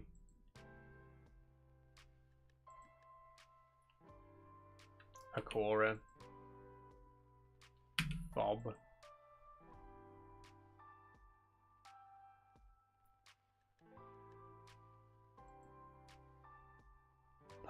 Body parts that are a spoonerism of bunny phones. What are you talking about?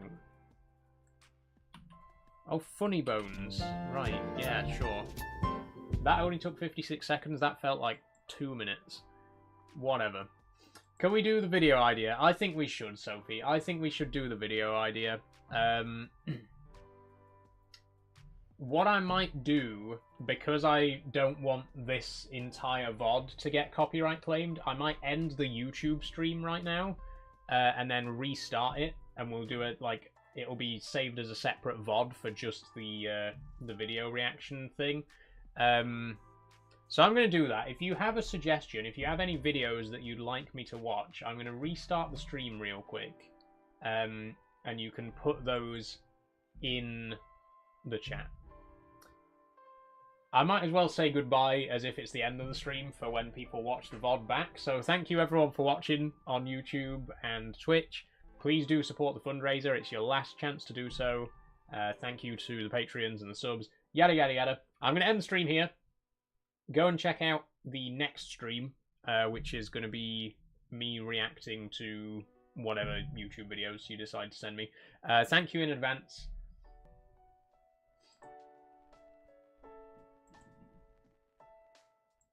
Okay, hello again. We're back up. I'm going to put my headphones on.